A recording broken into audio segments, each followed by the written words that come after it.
larga de cabelos brancos e pretos encaracolados na altura do ombro, estou vestindo um macacão de cor cinza. Atrás de uso óculos de grau. Atrás de mim tem um pedaço, dois quadros, um bem colorido do Jordão e um preto e branco do carro de Sérgio Gomes. Aqui do meu lado direito tem parte da equipe, a outra parte está em outras salas, também acompanhando esse processo.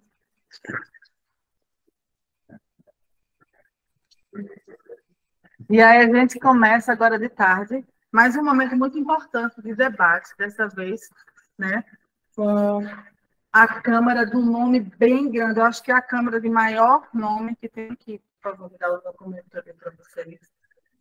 Para não pular nada. Câmara Setorial do Livro, Literatura, Leitura e Biblioteca. E aí a intenção, gente, é, nesse momento, eu passar para vocês um pouco da como está sendo, o que é a Lei Paulo Gustavo, para que a gente tenha uma harmonização de conhecimento, no sentido de que quem ainda não se empoderou dos entendimentos da lei, já saber um pouco mais, para a partir de então a gente abrir para a escuta no segundo momento desse nosso encontro, onde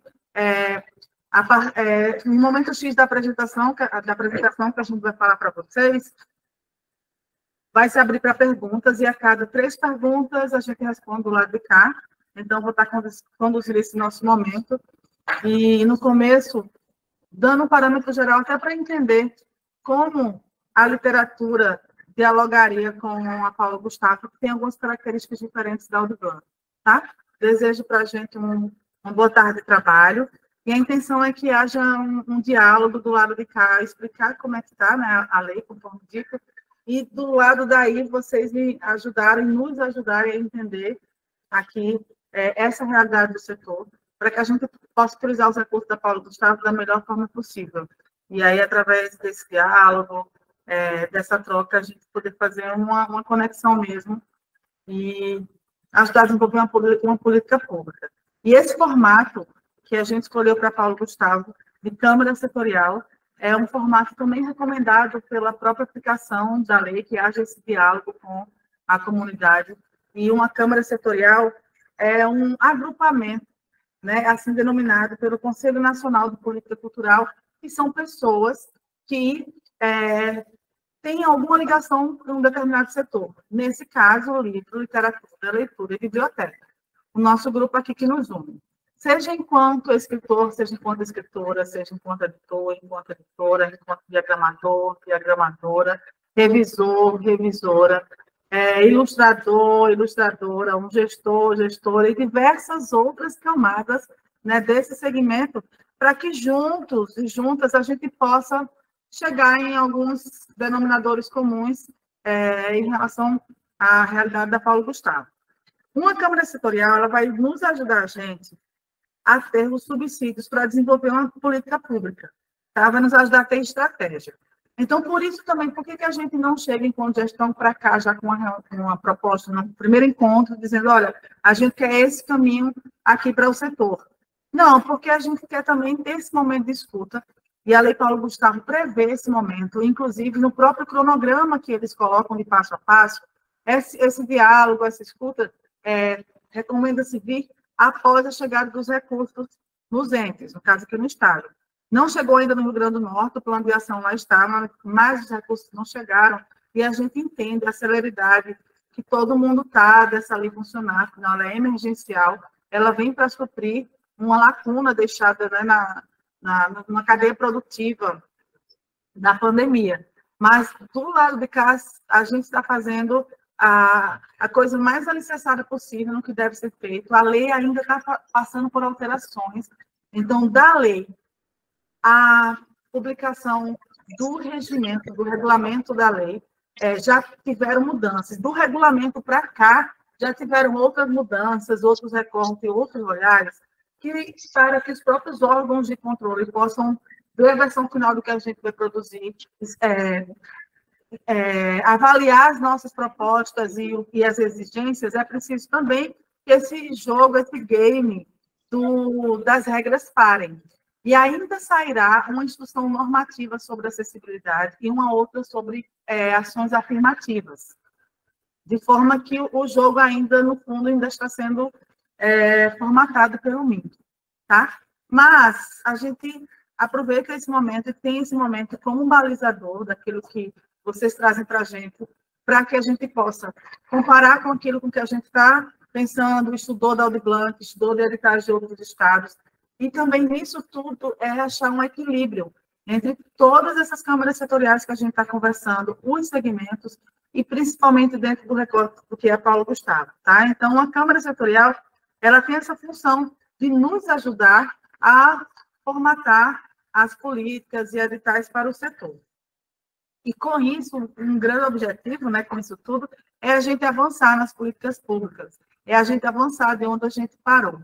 E, no caso desse setor, que veio da Aldir Blanc, com um investimento, na verdade, somando o que foi colocado para o setor, tem quase 4 milhões de reais.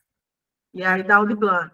Mas será que agora, dentro desse recorte da Paulo Gustavo, com 70% dos recursos, para o audiovisual, a gente consegue manter isso? E tem outras coisas também. A lei Paulo Gustavo, ela traz algumas amarrações jurídicas que a Aldir Blanc não trouxe. É um pouco sobre isso que a gente vai conversar e objetivando a gente a avançar. Seja lá de onde a gente está, a gente caminhar para caminhos melhores e mais firmes.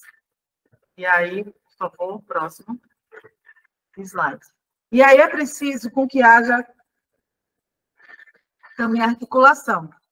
Vocês são um setor articulado, que dialoga também, e aí cada vez mais pessoas acabam entrando nos setores, né, e cada lei nova, cada política cultural nova, surgem também pessoas que paqueravam o setor, mas não entravam, ou quem fazia, se expressava, seja do ponto de vista da literatura, das artes visuais, da dança, e de forma mais tímida, e ver aqui uma forma de fazer questões ou suas produções de forma melhores e mais estruturadas, e ainda quem trabalha profissionalmente e precisa, de fato, subir a um outro patamar.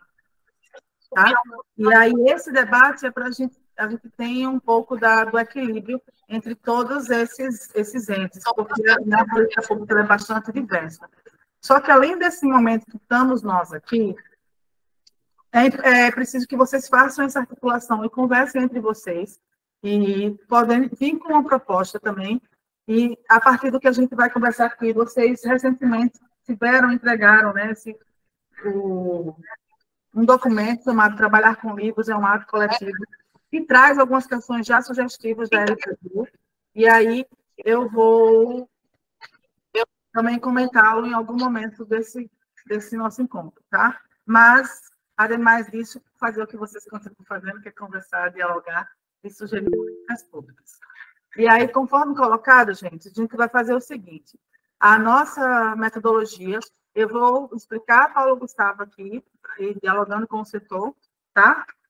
Mas eu peço que, num dado momento aqui da apresentação, é quando a gente abre para a pergunta, para ficar mais fácil a gente conseguir, de fato, trazer todas as informações que a gente precisa dialogar com vocês do livro, literatura, leitura e biblioteca. E aí, no Rio Grande do Norte, a Paulo Gustavo traz para o Estado 39 milhões de reais. Para os municípios, juntando todos os municípios do Rio Grande do Norte, 33 milhões. E para a gente da cultura, nós ainda não vivenciamos um período, eu acho que nós que cá estamos vivos aqui nesse momento, não vivenciamos um investimento desse porte em todos os lugares do Brasil, em cada município, de forma concomitante e por um período de tempo.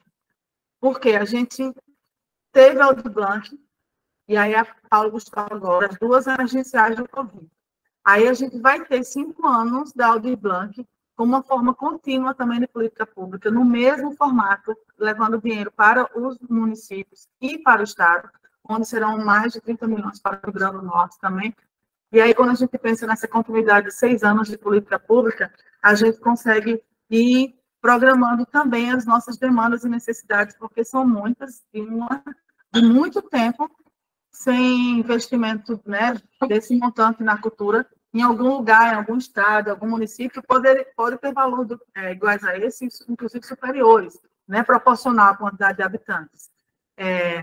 Mas, para nós, o Rio Grande do Norte, de fato, é algo que eu espero que possam se formar mais e mais profissionais da cultura.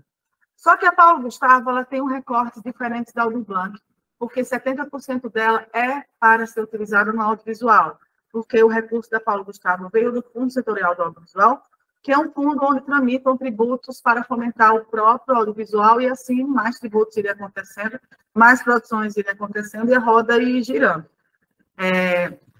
E as outras linguagens, 10 milhões. Desse total aqui, 5% vai ser utilizado pelos estados e municípios para recursos operacionais, que é contratação de uma plataforma. Nessa plataforma a gente vai poder cadastrar profissionais, é lá que tudo vai estar. Na hora que se inserir o edital, é lá que é feita a inscrição, e cada um acompanha o seu projeto inserido, que vai sair a nota, que vai ter alguma consideração, que tem que entrar em contato com vocês, aonde acontece a fase final da prestação de contas, e aí que vai ser a Aldir Blanc, ela foi mais burocraticamente rígida, a Paulo Gustavo ela é um pouco mais leve na inscrição e na prestação de contas, e a gente vai falar sobre isso também no decorrer, certo?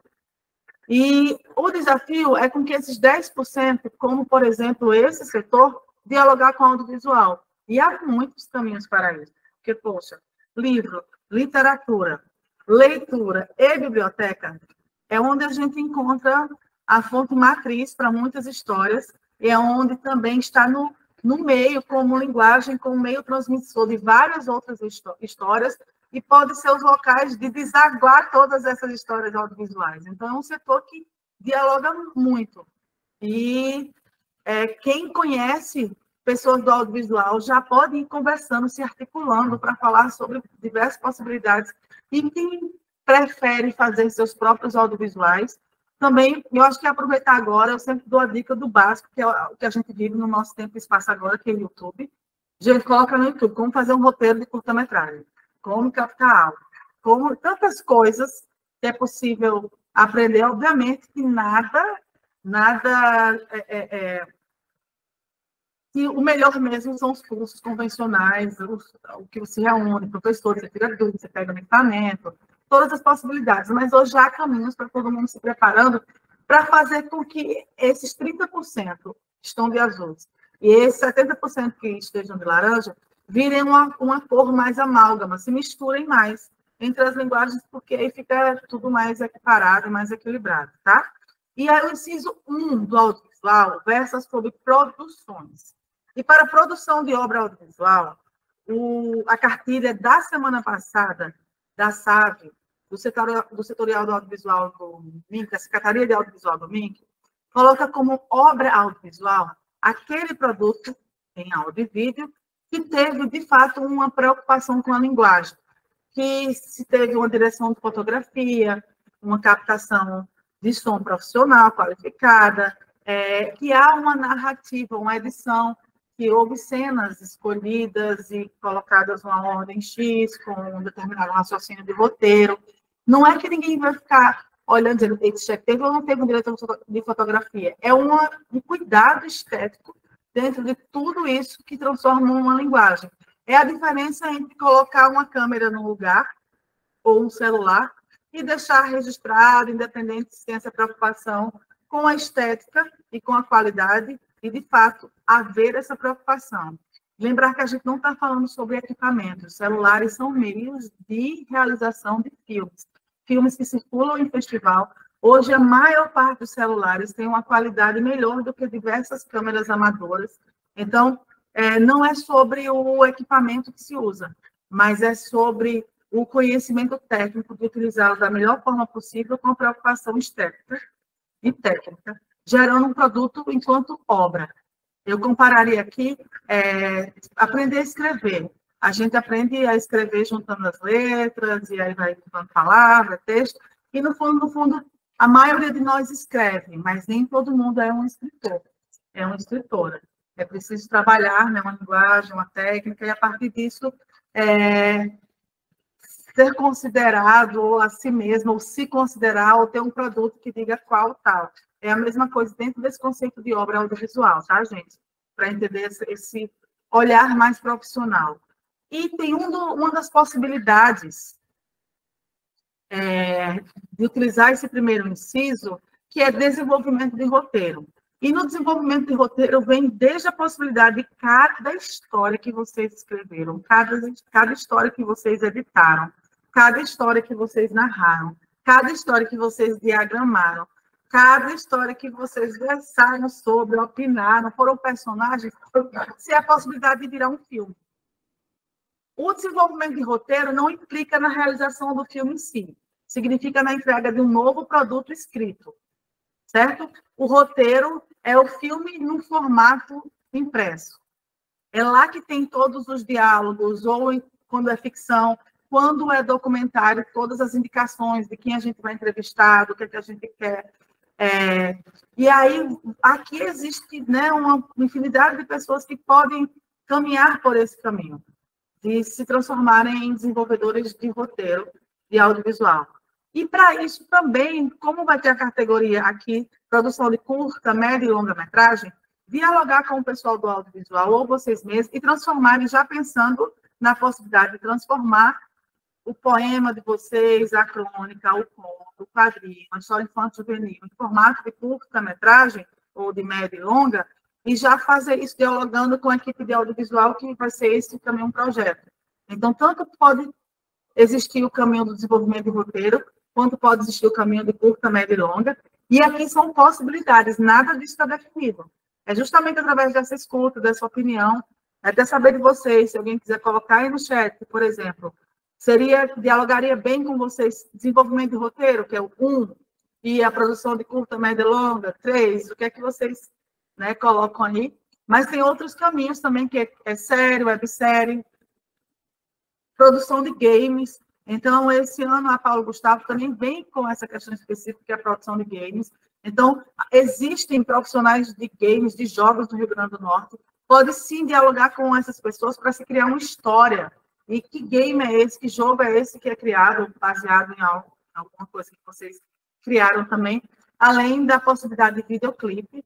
E acontece que algumas questões também vêm da música, e se não vem da música, tem amigos, parceiros da música que podem dialogar sobre, e às vezes, de fato, transformar uma música X num roteiro para videoclipe, porque são linguagens distintas, né? A gente não está falando necessariamente de jornalismo, o cara crachá, o que a música diz, a imagem mostra.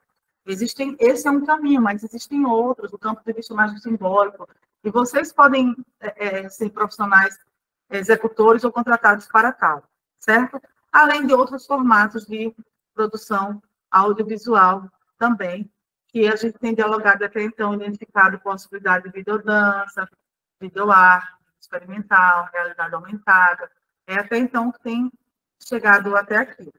O próximo inciso versa sobre salas de cinema. Então, o Estado e o município podem utilizar o total ou parte desses recursos para ajudar a fomentar uma sala pública.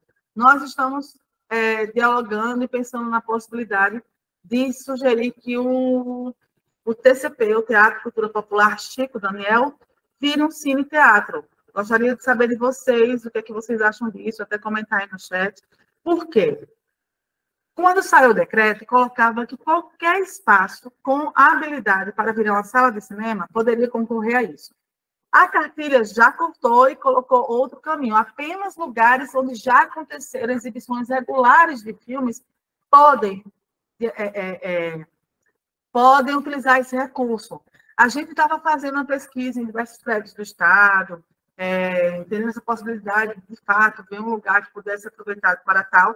Mesmo assim, estava difícil achar um que pudesse transformar numa sala, e aqui ao lado, né, tem um PCP, que esse recurso poderia ser utilizado para a reforma do lugar, e aí lembrar que, a partir disso, o cinema passa a fazer parte da pauta, mas não é uma exclusividade, e esse recurso pode ser usado para a reforma do espaço, mas o Estado não pode comprar equipamento, e a gente está vendo um caminho de dialogar isso da melhor forma. tá? E aí, o que é que vocês acham também, se quiserem colocar aí no chat, porque eu acho que seria uma forma de deixar o espaço melhor utilizado e usar esse recurso também para deixar o espaço adequado para todos os outros usos, assim como a gente colocar acessibilidade, ver o que precisa para deixar TCP pronto para o uso. Né? Equipamentos a gente veria por outro caminho. E aí, tem também a possibilidade de usar esse recurso para fomentar cinemas itinerantes, certo? E aí seria através de chamada. Bom, o terceiro inciso é para capacitação, formação, apoio ao cineclube, realização de mostras, festival. Quem está entrando no audiovisual, então, cursos iniciais para quem tivesse a fim de fazer seu próprio audiovisual, ter isso como uma possibilidade, mas também pensar em capacitar quem já está no audiovisual, e a intenção, obviamente, é cada vez mais termos mais profissionais capacitados e capacitadas, né, no Estado, e cineclube é a exibição do filme com bate-papo, e cineclube tem diversos recortes. Tem cineclube com um recorte mais psicológico, pessoal da psicologia, escolhe filmes nessa seara e vem falar sobre isso. Existem cineclubes com o recorte literário, apenas filmes baseados em livros, e a partir disso tem um recorte, é algo que se pode propor, sabe? E mostras de festivais. Mostras de festivais, o objetivo final, a mostra, o festival de audiovisual, do cinema. Mas alguém desse grupo, e alguém, né, vocês juntos, podem pensar em festivais ou mostras de filmes com esse caráter literário. Tá? Exatamente, apenas filmes adaptados, apenas filmes que falam as histórias de escritoras e escritoras, e aí, a partir disso, se assistir o filme, se dialogar sobre, fazer uma mesa de debate sobre, convidar alguém e ter algo agregado ao festival à mostra. Mas o objetivo final, nesse inciso daqui, são mostras e festivais de cinema, certo? Mas pode-se propor alguém daqui esse recorte. Então, veja que, além daqueles 30% da categoria que conversaria diretamente com o setor, tem esses outros caminhos que dialogam com o audiovisual, tá? E aí, imaginou quem já trabalhou com roteiro aqui também, a possibilidade de ser contratado ou virar oficineiro de algumas dessas coisas da Paulo Gustavo. Porque, além do que é edital, o Estado e o município vêm de custo para a plataforma para contratação de profissionais, conforme dito. E desses profissionais, a gente quer realizar algumas oficinas. Então, pessoas serão contratadas também para dar oficina de roteiro, de audiovisual. Imaginar que, antes do edital em si acontecer, o recurso da cadeia produtiva da cultura começa a circular a partir do momento que chegam aos 5% também. Só que não é de automático, tá, gente? Chegou e no outro dia a gente está usando, porque existem os trâmites burocráticos para tal. Tudo isso está sendo caminhado, da nossa parte hoje está ok. Inclusive, ao passar para o próximo inciso, antes de... Eu vou logo para esse daqui, depois eu vou comentar sobre a atuação do Rio Grande do Norte na adequação dos planos de trabalho. Esse inciso, ele versa sobre a circulação de filmes já existentes. Então, quem tem filme já produzido, como a gente fomenta e paga para que esses filmes circulem? Nesses dias, também conversando, a gente viu a importância de filmes irem às escolas públicas. E aí, as escolas... Existe, inclusive, uma lei no Brasil de que todas as escolas públicas ou privadas deveriam exibir pelo menos 2 horas de conteúdo cinematográfico nacional por mês nas escolas. Deveriam ser trabalhados pelos professores. E aí, a gente... conteúdo potiguar é conteúdo nacional. De forma que algumas das pessoas que aqui estão, que já passaram pelo audiovisual, que vão produzir conteúdo audiovisual, também precisa, né, a gente ver como esses conteúdos circularão e já podem circular, além de pensar como dialogar com plataformas já existentes de vídeo on demand, que são as plataformas como a Amazon Prime, Netflix, YouTube, Globoplay, e aí algumas públicas a gente tem SPCine, aqui no Rio Grande do Norte tem que é uma plataforma que a gente fez no IFRN de conteúdo audiovisual potiguar, cinepoti, cinepoti.org, e existem quais plataformas públicas nacionais. Inclusive, existe também um diálogo que está acontecendo entre os secretários e secretárias de cultura para que seja feito um edital de circulação de filmes em todo o Brasil, onde, ao ser selecionado no Rio Grande do Norte, possa ser usado por outra TV pública de outro estado e para a possibilidade de criação de plataformas de conteúdo nacional. Então, tudo isso seria regido por esse inciso daí. O próximo, que são os recursos destinados às demais áreas culturais.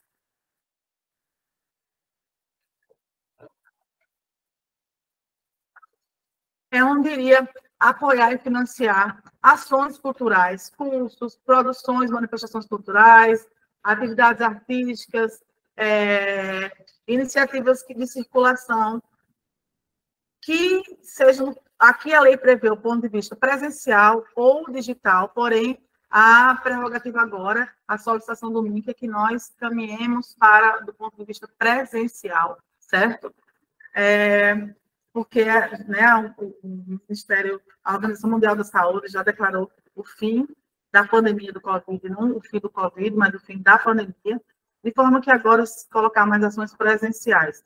E, a partir disso, como o setor de livro, literatura, leitura e biblioteca poderia dialogar, e aí vem essas sugestões que vocês trouxeram através de um documento, e pensar em outros formatos, ok? E aí o Maurílio, eu acho que está compartilhando a tela aqui.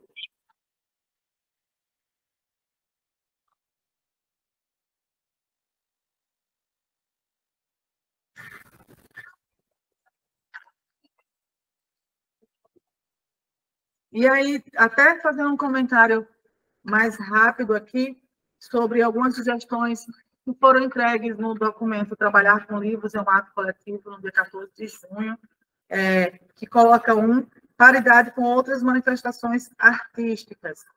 E aí, lembrar que há exigências específicas de cada setor, então haverá editais, com valores X, que podem contemplar vários, como, por exemplo, um festival.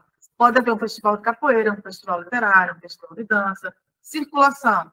Do mesmo jeito que pode haver um tal de circulação, que podem ter várias vertentes inscritas, circular apresentações de dança, ou apresentações carnavalescas, juninas, ou autores, editoras, selos e profissionais que podem circular também. Então, ter a possibilidade de alguns editais em comum, onde aquele teto de valor poderia ser utilizado pelos segmentos para a sua expressão e saber de vocês o que vocês acham disso tudo. Mas na Audiblanc, o setor, juntando os editais, ele ficou com o maior valor. 2, aquisição de lotes de livros. Hoje, a Paulo Gustavo ela traz uma questão diferente nisso. É que quando a lei foi registrada o ano passado, como resto a pagar para ser gasto esse ano, ela foi registrada como custeio, de forma que não se pode adquirir, o Estado não se pode adquirir produtos. Existe uma parte do edital, eu acho que é o artigo 27, acho que o Arthur deu uma saída também que poderia me ajudar nisso, que coloca sobre a possibilidade do Estado adquirir acervo. Mas a gente perguntou ao MINC para ter certeza, antes de passar até para os nossos órgãos reguladores, fiscalizadores, orientadores, e a equipe do MINC falou que eles também estão vendo que direcionamento dar especificamente para os gestores, de forma que ainda não tem um entendimento do MINC dizendo, de fato, pode se adquirir, mas não é custeio, mas vai poder adquirir por acervo, ou de fato não vai poder adquirir mesmo sem acervo porque é custeio. Porque existem orientações conflitantes nisso, tá, gente? E aí pede-se também premiações, publicações, com a possibilidade de ser premiados até 2 prêmios por publicação, ou por publicação por edital. A intenção é que a Paulo Gustavo, a gente tente chegar a mais gente, através da utilização do diálogo que está tendo com o IFRN, com a UERN, as casas de cultura transformando de forma mais ativa. Conversamos com o BNB para mandar conteúdo também, que os agentes que eles têm nos 10 territórios de cidadania. A intenção é que haja um escritório da Paulo Gustavo, um lugar onde as pessoas possam tirar dúvidas dos prédios do IF, da UERN, e fazer um buscativa. Hoje, a gente pode transitar fisicamente. Na época da Aldir Blanc, não. De forma que possamos ir a comunidades quilombolas, a comunidades ciganas, e com isso mais pessoas conseguirem fazer inscrição. E a intenção é que esse prêmio possa ser distribuído numa rede maior possível. Na Aldir Blanc, foi possível, inclusive, algumas premiação de 6 vezes, 3 por CPF, 3 por CNPJ, em alguns editais distintos. Hoje, eu não sei se a gente consegue fazer essa concentração, porque mais gente a gente está indo lá cutucar para dizer, olha, existe essa possibilidade de edital. Então, sim, existirá a possibilidade de se inscrever em mais um edital, mas não creio até agora, que haverá a possibilidade de ser contemplado no mesmo edital mais de uma vez. Tá? A simplificação dos processos para melhor utilização dos recursos. A Aldir Blanc aconteceu versado sobre a Lei 866, que é uma lei mais burocraticamente rígida. A Paulo Gustavo aconteceu um decreto que foi lançado em março desse ano, que versa sobre as leis emergenciais, que deixam mais leve, não necessariamente super leve. Por exemplo, não é preciso apresentar todas aquelas certidões e declarações no momento de inscrição. Algumas delas vai ser pedido no momento da premiação, de forma que se ganha tempo e pessoas para orientar. Uma outra dúvida, uma outra questão também é que a própria forma de prestação de contas vai ser mais simplificada. Não precisa, de acordo com o montante, com o produto, que era baseado na 866, você teria que apresentar um relatório detalhado com notas fiscais. A partir de agora, tem outros tipos de forma de finalização, que é, por exemplo, uma fiscalização, uma visita em loco, para ver se o festival que se propôs a acontecer estava acontecendo com aquela programação, com aqueles artistas, né? Uma possibilidade dessa forma de prestação de contas, tá? Inclusive, a gente pretende também ter pessoas que estarão nesses pontos de apoio, ou de forma virtual, talvez depois, não em todo lugar, mas de forma virtual em alguns desses pontos locais, que vão estar acompanhando os projetos no decorrer, para já ir tirando dúvida na prestação, já ir orientando sobre um documento também que precisa ser guardado para essa prestação. Não que vocês não vão pedir nota fiscal, nada disso, porque pode haver uma diligência, mas a diligência, ela não será para todos os projetos, ela vai ser para aquelas que se identificar que não foi possível demonstrar que o que estava sendo sugerido enquanto projeto foi executado enquanto produto, tá? Questões mais específicas. E aí, benefícios, direitos às demandas específicas de cada grupo, e é entender que tem essas especificidades, né, dos autores, dos editores, e aí que coloca aqui, mas é entender como a gente dialoga e conversa. Eu não sei se com a Paulo Gustavo a gente consegue chegar a ser tão específicos por categoria, mas sim pensar como livro, literatura, leitura e biblioteca consegue ser abarcado em linhas gerais. Cidades e secretarias municipais de cultura, solicita que essa base desse documento de vocês sejam visualizados e levados em consideração pelas secretarias, e cá estamos todos, né, trazendo ponto também, mas deixando esse momento para o diálogo. 7, premiações, publicações e vendas se complementam, sim, se destaca o quanto essas partes distintas da cadeia do livro, literatura, né, biblioteca, leitura, podem, quando fomentadas, abrangem diversos profissionais. E é preciso, sim, né, pensar da forma mais cadeia possível, mais abrangente, mais rede possível, para que profissionais de diversas fases desse processo possam ter seus produtos gerados, ter sua vida financeira melhor equilibrada. E aí, coloca também a quantidade de profissionais que dialogam como diagramadores, revisadores, né, quem trabalha com a parte de impressão, diversas assessorias profissionais, edição. E aí a gente vem ainda na Paulo Gustavo falar sobre acessibilidade. que aí já falo mais. Então, é mais gente, mais profissional nesse setor. Ei, Faxem aí. Faxem que tá quente. Tá com a Alda Velha. Que os editais da Lei Aldir Blanc II possam ser mais completos e abrangentes. E aí é nesse debate, nessas ideias que a gente vai desenvolvendo, desenhando isso, né? Porque de forma, Paulo Gustavo, ela tem esse filtro que vai para o audiovisual, que as outras artes, na teoria, ficam aqui do lado de fora, mas o que a gente está vendo também com esses momentos é como se transformar em algo mais amálgama, mais junto, tá? E entrar no audiovisual também. Por favor, próximo. Aí, respondendo também essas questões da carta, porque aí nas intervenções vocês podem tirar qualquer dúvida complementar, certo? E aí, ações afirmativas. A gente abre a partir de agora para as perguntas, mas a gente vai terminar essa apresentação. Enquanto isso, vai sendo feita essa lista da ordem de quem vai fazer as perguntas, tá bom?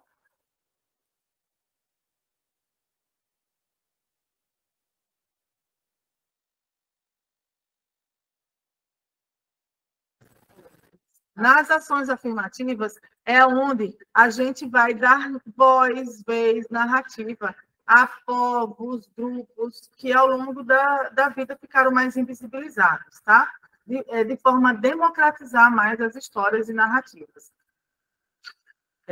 Por favor, slide seguinte. E aí, a Paulo Gustavo também vem com essa questão específica, que é no mínimo 20% dos recursos devem ser utilizados para pessoas negras, certo? Então, os pretos, as pretas, os pardos e pardas devem utilizar-se pelo menos de 20% desses recursos e 10% para pessoas indígenas. Como isso vai ser aferido? Até então, o passo 1 é através da autodeclaração. E aí, em seguida, o MIC ainda vai ter a instituição normativa que vai poder orientar isso do ponto de vista institucional, mas a gente está conversando com a Secretaria de Estado, a CEMGID, que versa sobre essa questão, assim como a parte do Ministério que conversa sobre isso, e conversando com associações estaduais, municipais e nacionais, tá? Mas no momento da inscrição é uma autodeclaração. E aí, as formas com que elas podem ser expressas podem ser através de cotas, pode ser através de uma pontuação diferenciada, pode ser através de edital específico para determinadas categorias, e isso é o que esses debates também vão trazendo e vão ajudando a gente a formatar a proposta para vocês, ok? Como contrapartida, antes da contrapartida, eu vou pedir para a equipe colocar um vídeo orientador dessa parte de políticas afirmativas.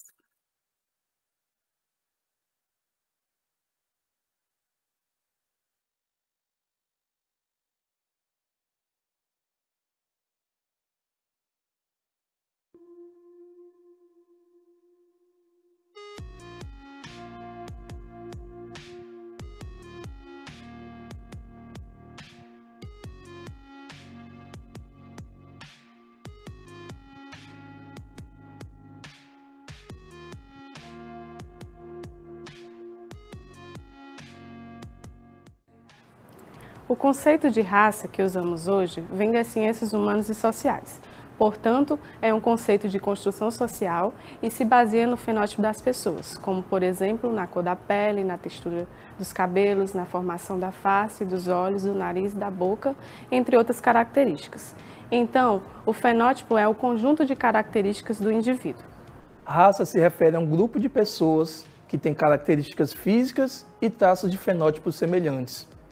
Etnia, no entanto, é um conceito criado após a Segunda Guerra Mundial e define os grupos sociais que possuem origem e cultura em comum, além de uma identidade marcada por traços distintos. Nos processos seletivos de estudantes do IFCE, quando um candidato se autodeclara preto ou parda, é preciso validar essas informações a partir de um processo que avalia os fenótipos desses candidatos. Assim, para um candidato ser considerado negro, não basta um dos avós ou pais serem negros. É preciso ele ser negro através do seu fenótipo. Então, será o fenótipo da pessoa que dará legitimidade à sua autodeclaração de preta ou parda. No Brasil, são consideradas brancas as pessoas que têm pele clara e traços característicos dos povos europeus. O fato dessa pessoa ter ancestralidade negro-indígena não impede que ela seja vista como branca, se as suas características fenotípicas forem de uma pessoa com origem europeia.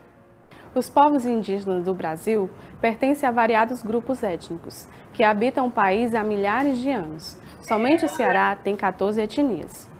No censo do Instituto Brasileiro de Geografia e Estatísticas de 2010, mais de 800 mil pessoas se autodeclararam indígenas. Nos processos seletivos,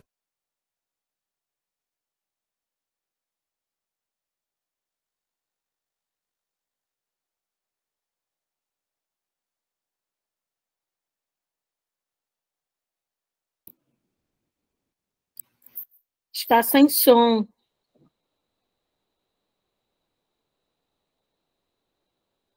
Sem som, totalmente sem som. pessoas autodeclaradas indígenas devem apresentar uma declaração da Fundação Nacional do Índio, a FUNAI, atestando que ela pertence etnicamente a um grupo indígena. O termo pardo teve diferentes significados ao longo da história. No Brasil do século XIX, o pardo era alguém de origem africana e podia ser mestiço ou não. Algumas vezes as pessoas usavam o termo pardo para fugir da sua condição racial de negro, que inclusive era inegável por conta dos traços do seu fenótipo. As pessoas pretas têm os traços e fenótipos característicos de povos negros e africanos, ou afro-brasileiros. Nos pretos, essas características são totalmente presentes. Enquanto nos pardos, observamos uma mistura racial, mas mesmo assim, os elementos negros afro-brasileiros são predominantes. Caso os integrantes da banca de heteroidentificação não identificarem na pessoa que se autodeclarou parda as características fenóticas do povo negro, afro-brasileiro, preto, os candidatos ou candidatas não serão considerados pardos. E agora, você já entendeu um pouco sobre raça, etnia e fenótipo? Como você se autodeclara?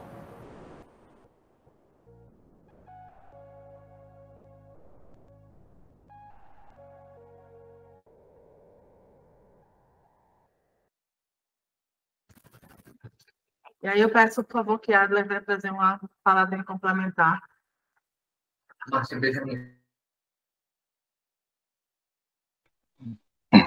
Boa tarde a todos e todas, né? Me chamo Adler, estou usando óculos, estou usando barba, tenho cabelos longos, sou pardo, estou com a camisa azul e ao fundo tem algumas plantinhas aqui na área onde eu estou localizado, né? No caso, minha autodescrição, sou do setor de Identidade e Diversidade Cultural da Fundação José Augusto, né? Que é o setor onde trabalha a inclusão de políticas culturais de mulheres, juventudes, pessoas com deficiências, LGBTs, os segmentos da igualdade racial, no caso indígenas, quilombolas, ciganos, povos de terreiro, e estamos com esse desafio de garantir a inclusão, né, de todos esses povos e comunidades tradicionais nos editais da Lei Paulo Gustavo, né? No caso, negros e negras, como o vídeo explicou, né, tem a cota de no mínimo 20% e haverá a banca de aferição, no caso, a banca de heteroidentificação, né? Esse é um dos mecanismos, mas a Lei Paulo Gustavo também prevê editais específicos, prevê uma espécie de argumento de inclusão, né, uma pontuação a mais para proponentes que representem estes segmentos. E no caso das cotas de indígenas, que também é no mínimo 10%, mas que os povos indígenas também estão na lei, né, com cotas garantidas, como o vídeo falou, né, para além da declaração da FUNAI, que é a Fundação Nacional do Índio, a declaração, né, como o proponente pertença a alguma aldeia, né, alguma comunidade indígena, e essa declaração vai ser emitida pela liderança, no caso o cacique ou a cacica, né? Assim como os povos ciganos e os povos quilombolas, né? No caso,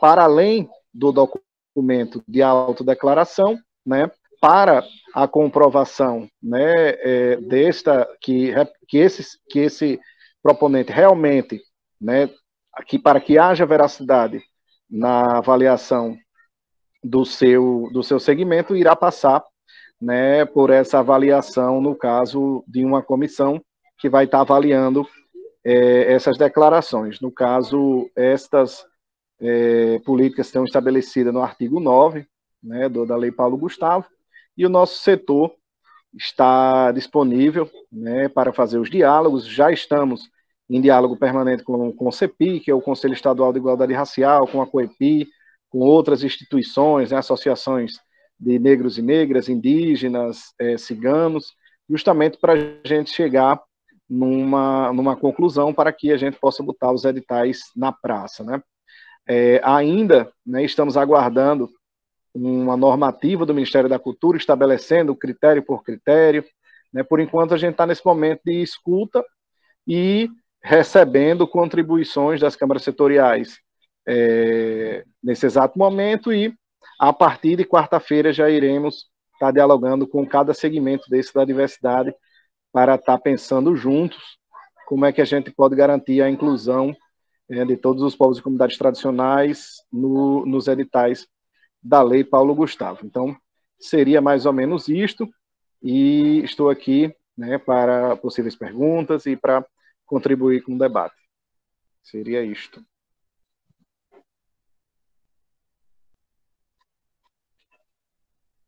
Obrigada, Adler. E aí, eu já fui vendo vários comentários aqui do chat, alguns que já nos ajudaram a raciocinar novos pensamentos aqui, e é por isso que é diálogo, para vocês também nos ajudarem nesse processo. Como dito antes, no começo desse diálogo nosso, uma Câmara Setorial é justamente esse diálogo entre vários envolvidos para poder chegar no caminho mais sólido. E aí, gente, do ponto final, daqui, do que a gente teria para trazer sobre a Paulo Gustavo, vem a questão da acessibilidade. Porque a Paulo Gustavo, ela vem trazer essa obrigatoriedade de qualquer edital, qualquer dos projetos, no mínimo 10% do recurso tem que ser usado para ações de acessibilidade. E aí a acessibilidade ela pode ser vista nas suas mais diversas formas, como física, né, quando a gente tem que fazer adequação para se deslocar melhor, como instrumental, quando se compra um equipamento para fazer com que uma leitura possa ser feita. Por exemplo, vocês podem, um instrumento específico, é uma lupa, porque existem as pessoas de baixa visão. E aí, em baixa visão, algumas pessoas utilizam lupa para ler. Então, isso é um tipo de instrumento acessível. Se vocês vão fazer, pode ir um livro junto com uma lupa, é uma forma acessível de se dialogar, e já está falando de acessibilidade. É um festival que vão ter várias lupas, aí é só um caminho, certo? E aí, a atitudinal é aquela acessibilidade que tem a ver com as nossas atitudes. É quando a gente deixa de lado os nossos preconceitos, os nossos estigmas, a gente deixa de ver a pessoa com deficiência como uma pessoa que não vai entender o nosso produto, a nossa arte, e deixa de fora do processo. A intenção é que haja inclusão, que a gente insira as pessoas com deficiência nos nossos produtos, eventos, festivais e livros. E, no caso do audiovisual, a acessibilidade solicitada, né, 70% dos recursos é audiovisual, audiodescrição, legendagem descritiva e janela de libras. A audiodescrição é transformar o que é imagem em palavras. E aí, passa-se por um cego consultor, que vê esse roteiro, um audiodescritor escreve o roteiro das imagens, um cego consultor escuta, visualiza aquilo ali, diz se está funcionando ou não, e aí depois vai para o narrador. E aí isso é um processo de audiodescrição, transformar tudo que é imagem em palavras. E para os surdos são duas possibilidades. A janela de Libras, que são para os surdos que têm a Libras como sua língua oficial. Libras, língua brasileira de sinais, é uma língua nacionalmente, né, registrada, a segunda mais falada do país. E a legendagem descritiva, que é tudo que é som, não só diálogo, mas tudo que é som, é descrito ali em palavras para que o surdo possa ler. Só que aí, gente, do ponto de vista da literatura, a gente, ao falar em acessibilidade, no mínimo 10% dos recursos ser utilizados para tal, é transformar os livros em audiolivros. As palavras são narradas, as imagens são audiodescritas, há possibilidade também de braille. Hoje, os cegos acabam utilizando mais o formato áudio do que do braille. Mas pensar também algum livro, algum festival que trabalhe com maquetes, sabe? Algo que vocês descrevem num livro pode virar uma maquete mesmo, onde o cego possa pegar nessa maquete. Pensar nesses caminhos de acessibilidade. Inclusive para festival, para evento, para congresso, ter pessoas que vão ser assistentes das pessoas com deficiência, que vão poder ajudar essas pessoas a transitar no lugar, conhecer o lugar, que vai estar junto com os cegos para poder autodescrever uma coisa específica. Lembrar que intérprete de Libras, a gente contrata de dupla para um evento, porque a cada 20 minutos tem essa troca. Isso é um desafio muito grande, do momento que a gente está vivendo da Paulo Gustavo, transformar a acessibilidade em algo obrigatório. Porque a maioria fica se perguntando, a gente tem profissional suficiente no Brasil, como é que aquele pequeno município vai dar conta disso? Esse vai ser um jogo que, para ser jogado, vai exigir muita dedicação de todo mundo, certo? Mas esse foi uma introdução inicial da Paulo Gustavo. É importante lembrar que isso é um diálogo, é o que a gente planejou, a gente dialogou, a gente conversou até aqui.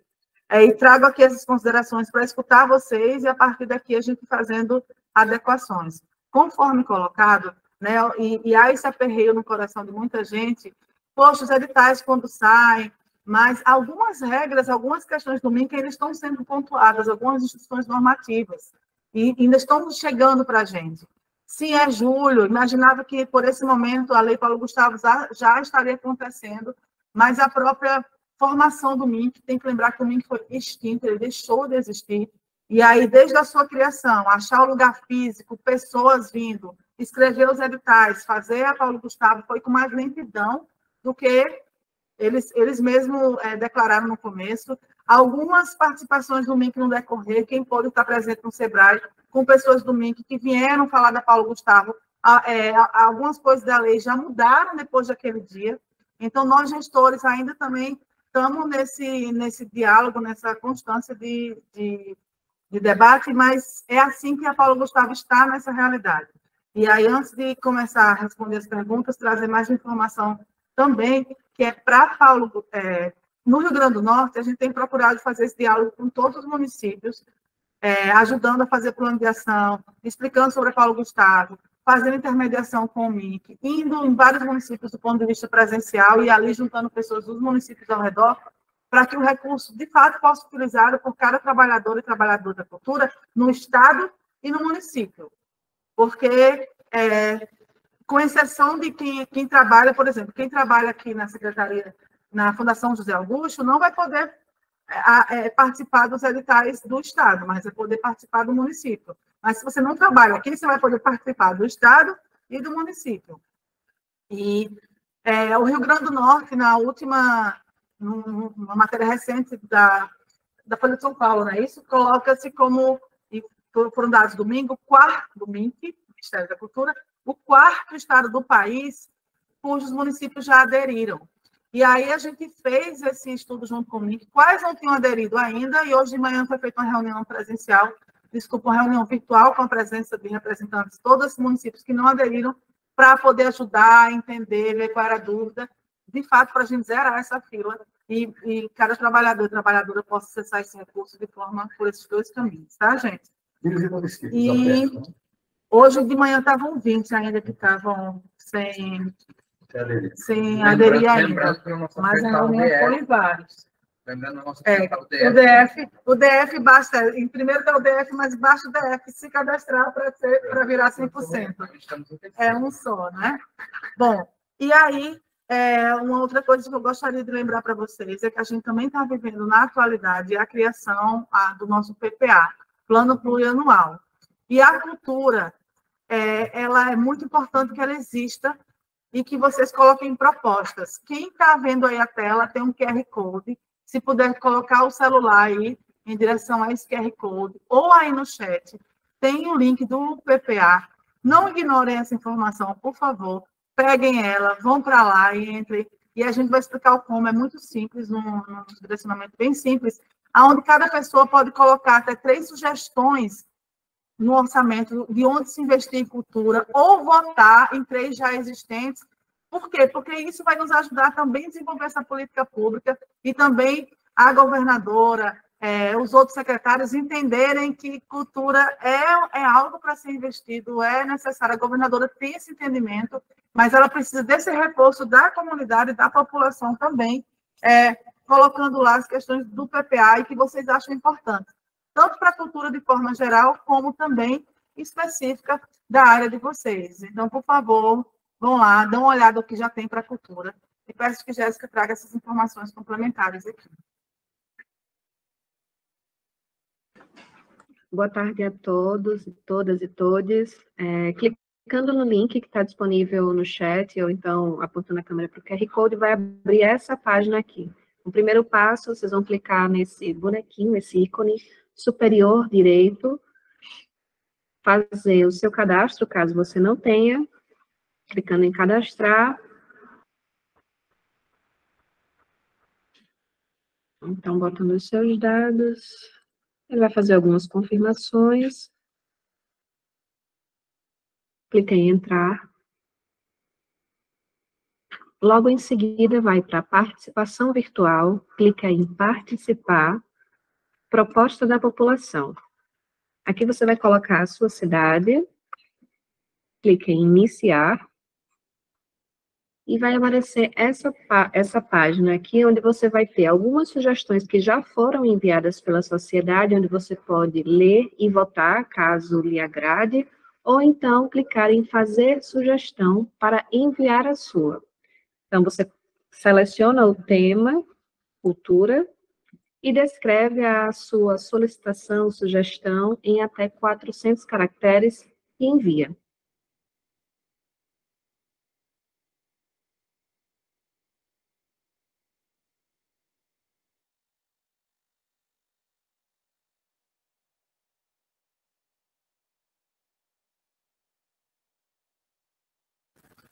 Então, obrigada.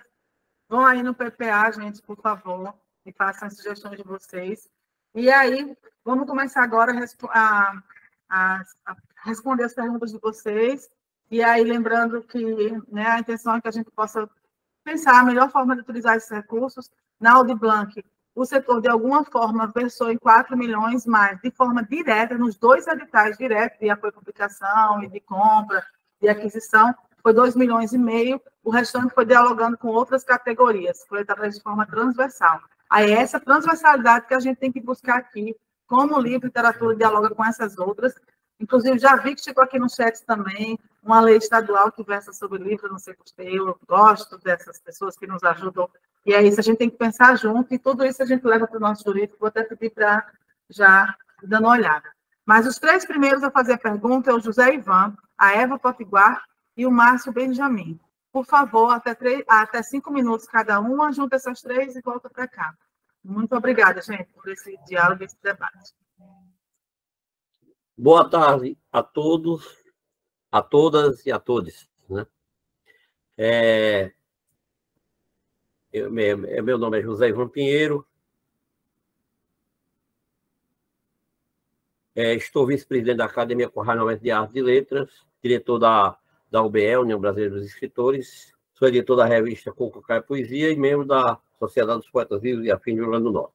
Além de escritor de versos e prosa, também estou editor da revista virtual Coco Cai Poesia. Certo? Ei, José Ivan, só pedir para se áudio descrever, só a tua imagem, para que as pessoas saibam quem é a informação. Entendo que acho que sou pardo, né? Atrás de mim, aliás, estou com uma barba por fazer, mas bem rala, né, digamos assim, cabelos curtos, atrás de mim tem uma cortina, e estou com a camisa do mais querido do Rio Grande do Norte, ABC Futebol Clube, inclusive o único clube de futebol que lançou uma camisa em libras, viu? É importante isso aí, certo? Mas vamos lá. Acho que em braille.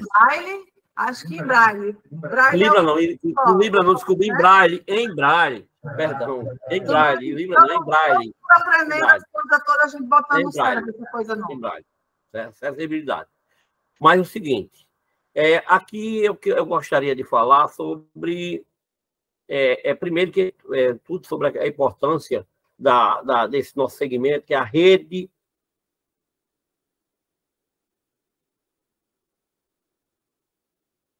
Eu não gosto dessa história de cadeia, rede, cadeia fica, né? Rede do livro, leitura, literatura e fomento às bibliotecas, certo? E dentro desse contexto, eu quero ressaltar um papel significante das academias locais e regionais, que muitas vezes são até subestimadas, mas que tem um papel fundamental hoje no Rio Grande do Norte para a divulgação da memória cultural, certo? Haja vista a questão dos patronos e também a nossa literatura contemporânea, inclusive divulgando e fomentando, informando, muitas vezes lançando livro na marra e que precisa, inclusive, do espaço. Inclusive, na hora que se fala na questão da sala de cinema, eu entendo que um caminho que poderia utilizar esse recurso de reformas, né, de sala de cinema seria adequar os espaços das academias, principalmente no interior, para, além das academias, no caso das instituições, como o caso da UBE e da Sociedade dos Poetas Vivos e Afins do Rio Grande do Norte, e outras instituições, como Casa do Cordel, Estação do Cordel, e transformar em sala de cinema, sim, e que esse espaço, inclusive, pode servir depois como um espaço multiuso, né? Queria a finalidade da sala de cinema, e eu queria até saber se esse apoio, esse chamado apoio aos cineclubes, pode ser a criação de um cineclube, certo? Já criar um cineclube, criar um cineclube voltado para a questão, por exemplo, da literatura e das artes poéticas. Porque quando eu falo arte poética, é a poesia que existe na música, que existe nas outras artes, que fazem uma intersetorialidade, uma interseção, no caso, com a literatura, com a poesia e com a prosa, certo? Então, eu vejo essa questão. A Luísa colocou muito bem que a aquisição de livro é custeio, certo? Que é importante, é uma lei, inclusive, estadual, lei Henrique Cartesiano. É importante isso aí.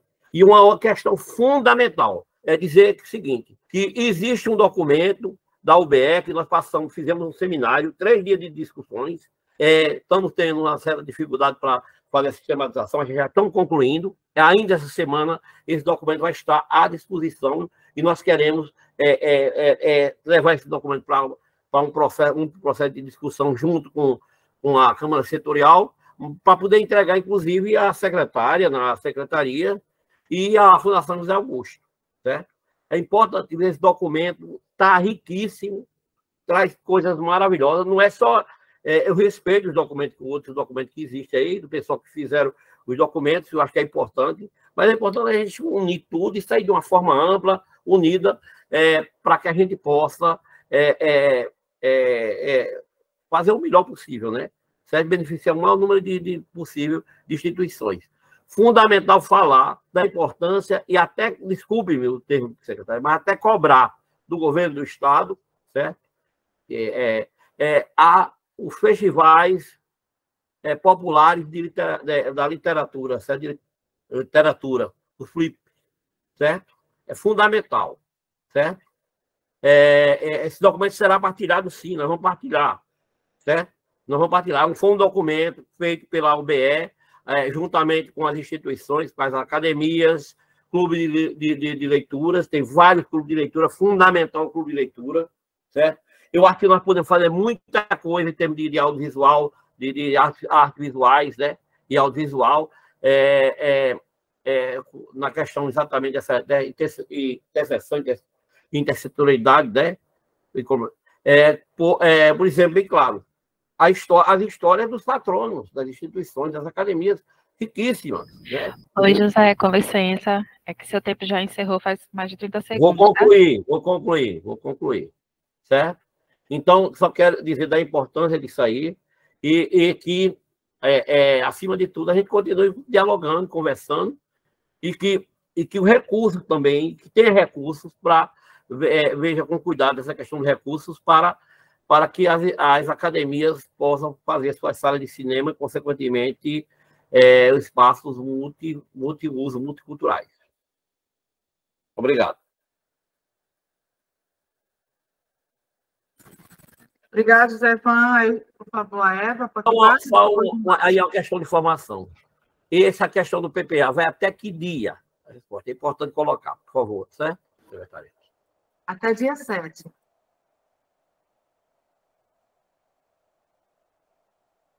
Pronto.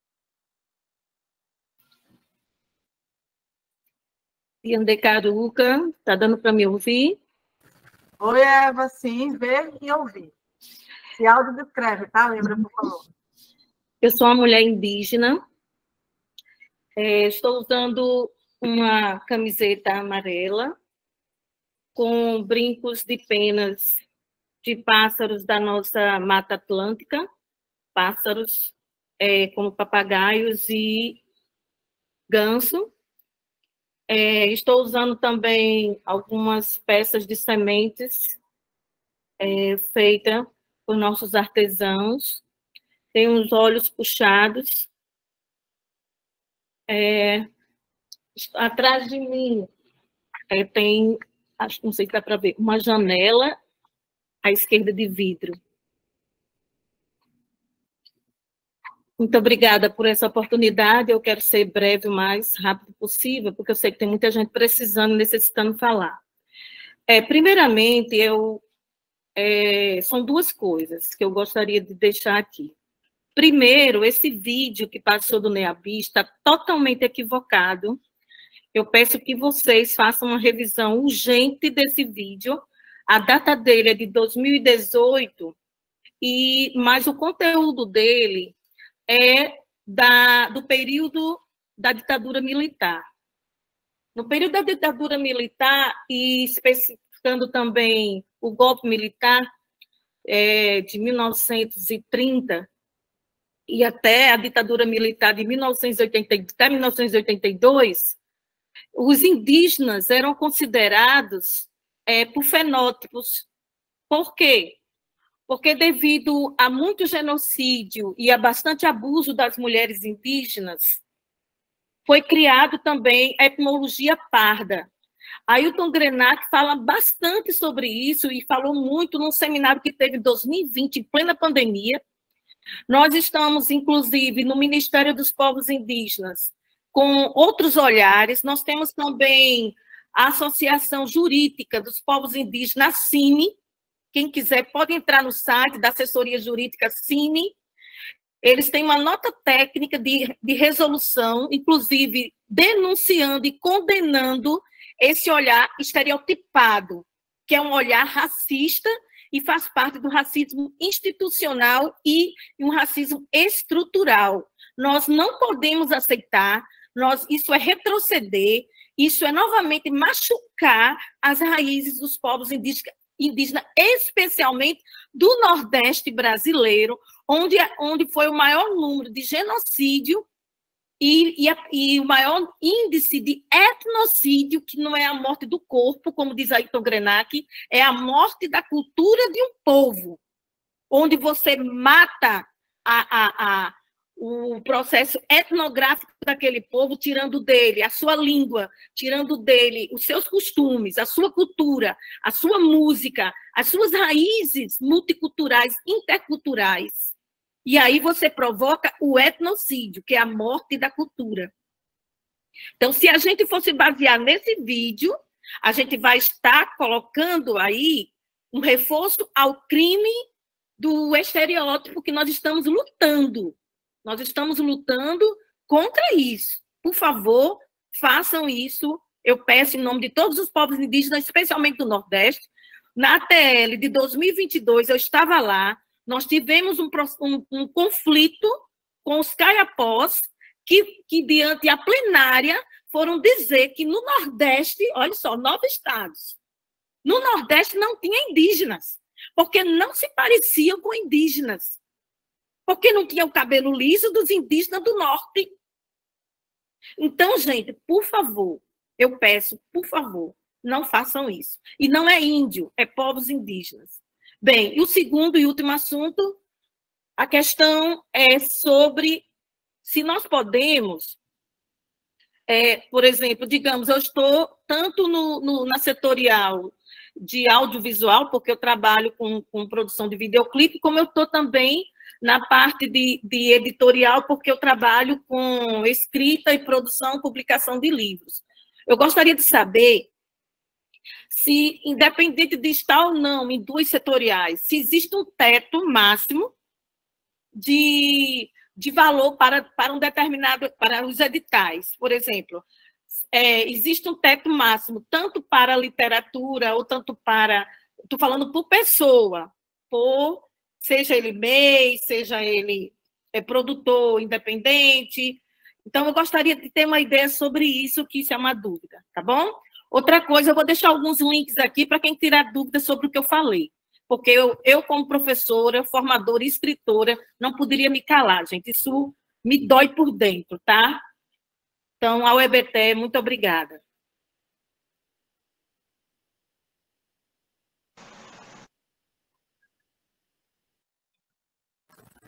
Obrigada, Eva. Comento já, que agora o Márcio Benjamin, e aí depois trago essas colocações. Perfeito. Boa tarde a todos. É um prazer estar aqui. Meu nome é Márcio Benjamin, sou escritor, roteirista, dramaturgo aqui do Estado.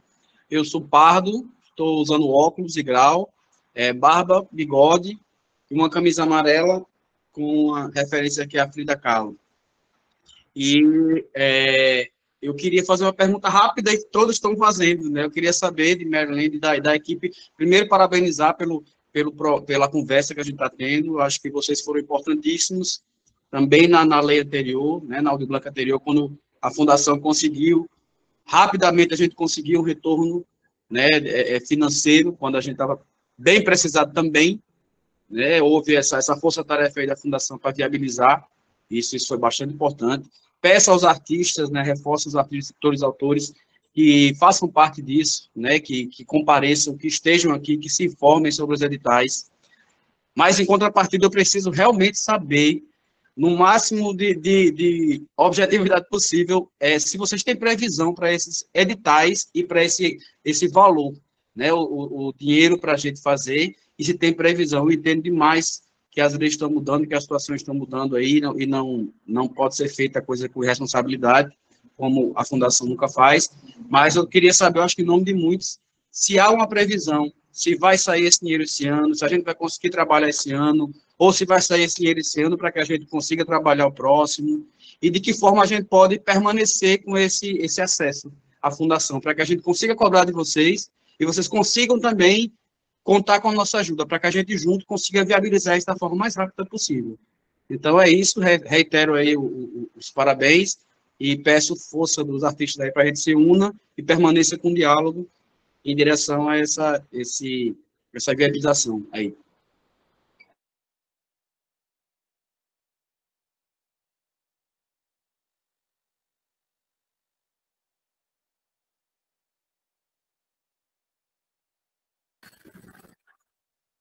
Vamos aqui, então, José Ivan. A sua sugestão das as academias de letras possam ser utilizadas como salas de cinema, o que a última cartilha da SAB coloca da Secretaria de Audiovisual, que para utilizar esse recurso, o espaço já deve ter sido usado para exibições regulares. Se o lugar foi usado para exibições regulares, seja uma sala de biblioteca, seja uma sala da Academia de Letras ou algum outro lugar, desde que já tenha havido exibições regulares de cinema, pode participar dessa ação. Se for algo novo, para o item reforma, não. Mas lembrar, o inciso de reforma é um. Isso já tem que ter acontecido como sala de cinema. Tem um outro que foi perguntado sobre cineclube. Sobre cineclube, não precisa nunca ter funcionado no cineclube, mas aí não tem recurso nesse para reformar o espaço. E não é certeza ter Cineclube. Justamente esses diálogos para vocês é importante o Cineclube? Também acho importante o Cineclube. Vocês acham isso? Porque aqueles tópicos que a mim são sugestões. Aí, dentro daquele valor, esses diálogos que a gente está fazendo vai ajudar a definir de fato. Mas sim, com a possibilidade de se criar cineclubes. Recebemos... em relação ao documento que vocês estão fazendo, manda que a gente recebe, a gente está aqui para dialogar com todos os olhares, porque, na verdade, os grupos vão se juntando por olhares, e aí é importante trazer esses olhares que a gente tem mais noção do todo, né? Em relação a festivais, a demanda de se criar festivais, eu estou ainda, enquanto secretária extraordinária de cultura, e aí sou eu. A Fundação José Augusto é uma fundação que existe e é dada continuidade com versa sobre os prédios, equipamentos, coral, orquestra e eventos culturais. Aonde, ao começar agora, eu estou com a Paulo Gustavo, utilizando, né, e junto com o pessoal da Fundação, porque eles trabalham pelo mesmo caminho, mas a gente está também desenvolvendo as políticas da Secretaria de Cultura que a gente pretende que seja criada.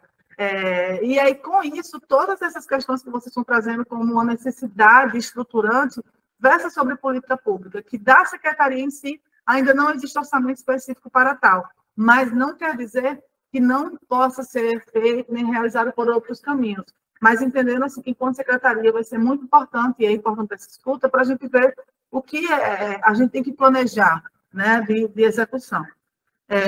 E aí você trouxe aqui algumas possibilidades da história dos patronos, virar documentário, virar filme, e é sobre isso, é a gente entender quais os potiguares, as potiguares que merecem, né, e que suas histórias sejam vinculadas em formatos de filme.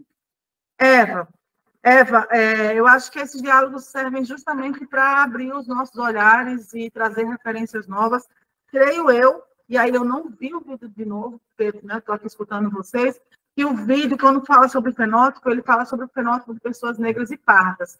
Ele não versa sobre, nesse caso daí, sobre os indígenas, os povos originários, né, os povos indígenas. E aí, eu vou dar uma olhada isso com bem atenção, mas a intenção da gente é que cada vez isso possa somar, trazer esses olhares, e a gente, de fato, ir melhorando nisso tudo. Mas vou dar uma olhada nisso daí. Existe, inclusive, até a intenção mesmo, assim, do que versa essa política afirmativa, virá uma nota técnica do MINC, que vai nos ajudar nisso. Que nota técnica é essa, orientadora, tá? Se a intenção da gente aqui é evitar e não utilizar e fugir de qualquer olhar racista. E aí eu acho que os diálogos servem justamente para essa abertura de mente, para trazer duas referências. Então, a gente já vai assistir o que colocou lá, que o foco estava pessoas negras, tá? Vendo essa questão, mas já vai ver do ponto de vista que você está colocando, certo? E as outras coisas, se há teto máximo para os editais por pessoa.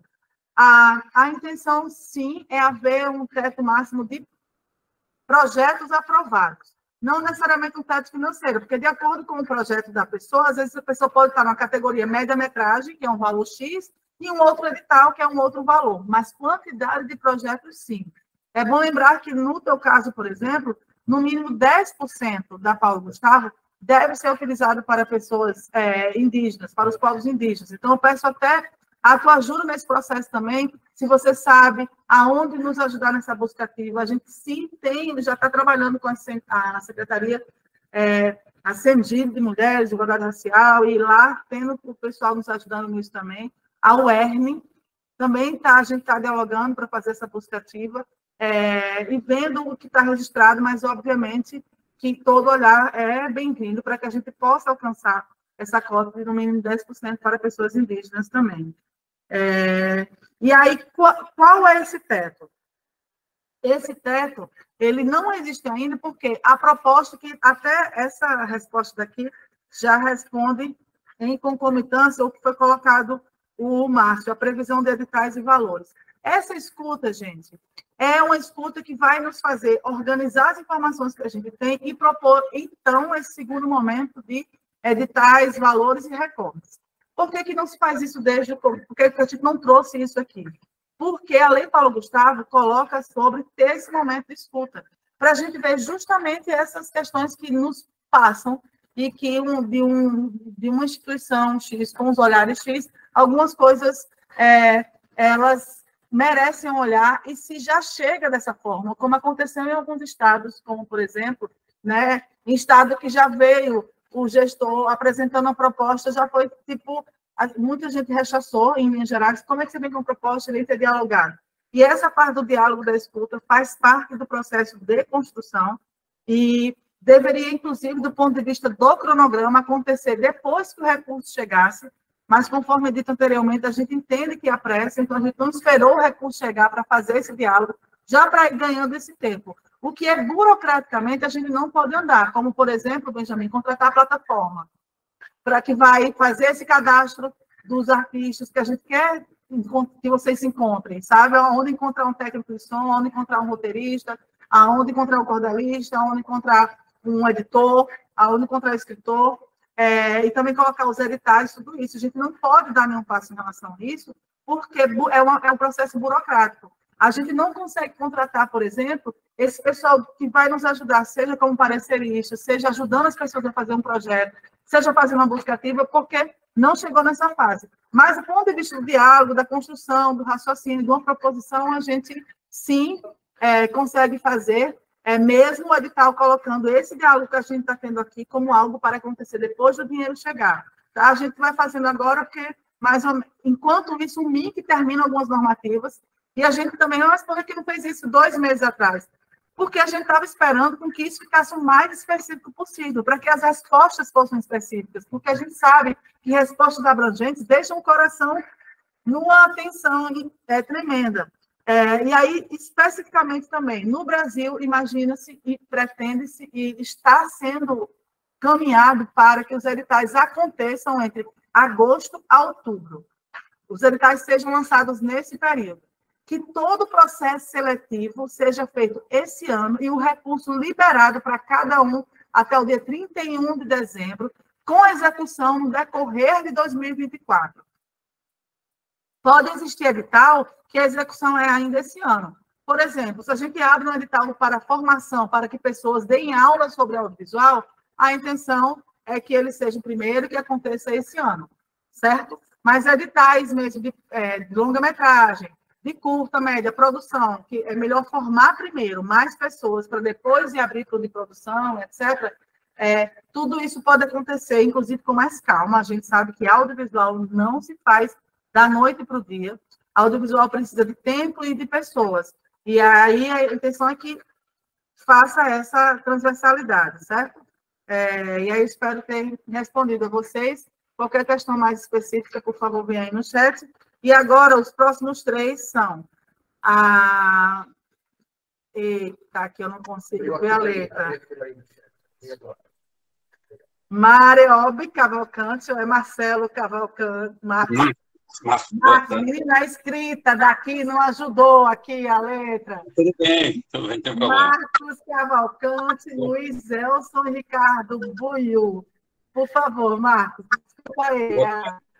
Boa tarde. Com diversas letras, sabe que a gente fica ali tentando decifrar, às vezes, coisa. Boa tarde a todos e a todas. Meu nome é Marcos Cavalcante, eu estou usando o chapéu. Ao lado tem um botãozinho de Raul Seixas, minha camisa é verde, tem uma penazinha aqui que representa os escritores. Eu sou escritor, sou fotógrafo também, fiz parte da fundação da Sociedade dos Poetas Vivos e Afins do Rio Grande do Norte, fui articulador de um movimento literário em Santa Cruz, chamado Poesia Viva, e a gente está aqui para ouvir e tentar colaborar com alguma coisa. Dito isto, eu começo com uma observação. Eu acho uma pena que, a esta altura do campeonato, ainda não esteja definido quantos CPFs serão contemplados ou CNPJs por pessoa. Acho que, a essa altura, isso não era uma questão ainda a ser discutida. Isso já deveria estar sacramentado. É uma observação. Feita a observação, vou para a sugestão. Eu sugiro ao setorial, né, que convoque urgentemente, isso ao nosso setorial do livro, da literatura, da biblioteca, que convoque urgentemente, e eu falo até mais para a Luiz, que deve estar aqui no grupo, que se convoque junto ao setor de audiovisual uma reunião virtual para que a gente possa, juntos, planejar algumas ações, né, com vistas à produção em conjunto, literária e audiovisual. Então, acho essa reunião, colocando em contato pessoas desses dois setores, crucial para que a gente possa ter projetos muito bons, né, dando evidência à nossa literatura, ao mesmo tempo em que se dá evidência também ao audiovisual. A outra sugestão é para que se marque também o nosso setor, se marque urgentemente uma reunião, tanto com a secretária extraordinária, quanto com quem está à frente da Fundação José Augusto, para que a gente possa tratar, Marilande, do documento que já foi comentado aqui anteriormente por Ivan, e que foi produzido a partir de vários encontros com escritores, e é um documento riquíssimo. E aí eu chamo a atenção, Luiz, que, tendo em vista que o PPA, como já foi dito aqui, só vai até o dia 7, eu sugiro a você que, mesmo não estando ainda sistematizado, porque já deveria estar sistematizado dado o tempo em que aconteceram as 3 reuniões, mas eu sei que cada um é muito atarefado. E se não tivesse sistematizado ainda, Luiz, que encaminhe essas sugestões no PPA, por gentileza, que eu acho que isso será muito útil, e só temos até o dia 7 para isso. Feita a segunda sugestão,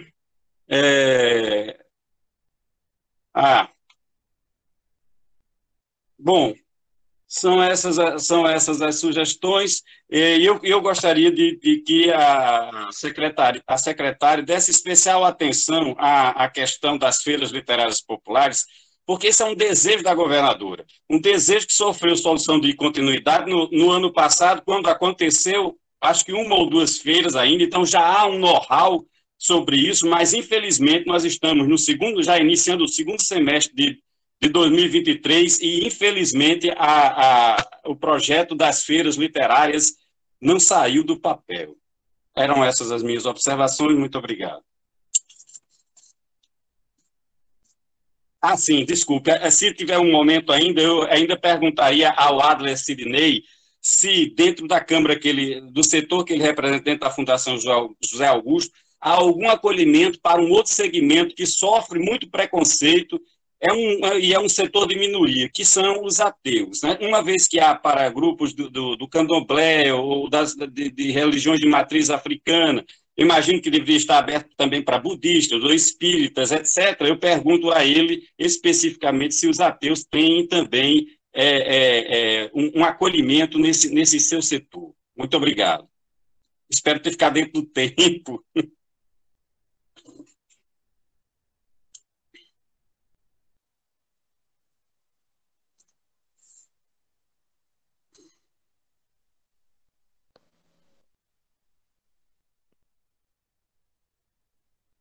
Oi? Luiz Elson. E depois o Ricardo Bueno. Meu nome é Luiz Elson, eu sou branco, careca, estou com a camisa branca com o nome Gibiteca Potiguar, que é o local onde eu trabalho, que é uma gibiteca pública que funciona lá na Biblioteca Professor Américo Oliveira Costa, na zona norte de Natal.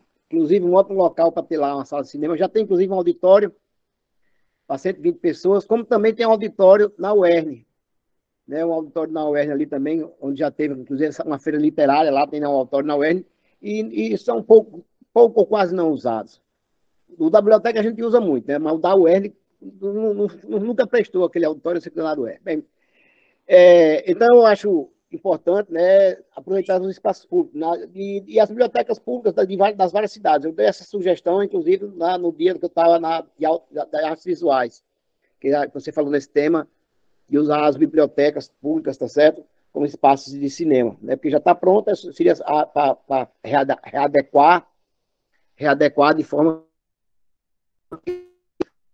mais simples, menor, para as salas de cinema.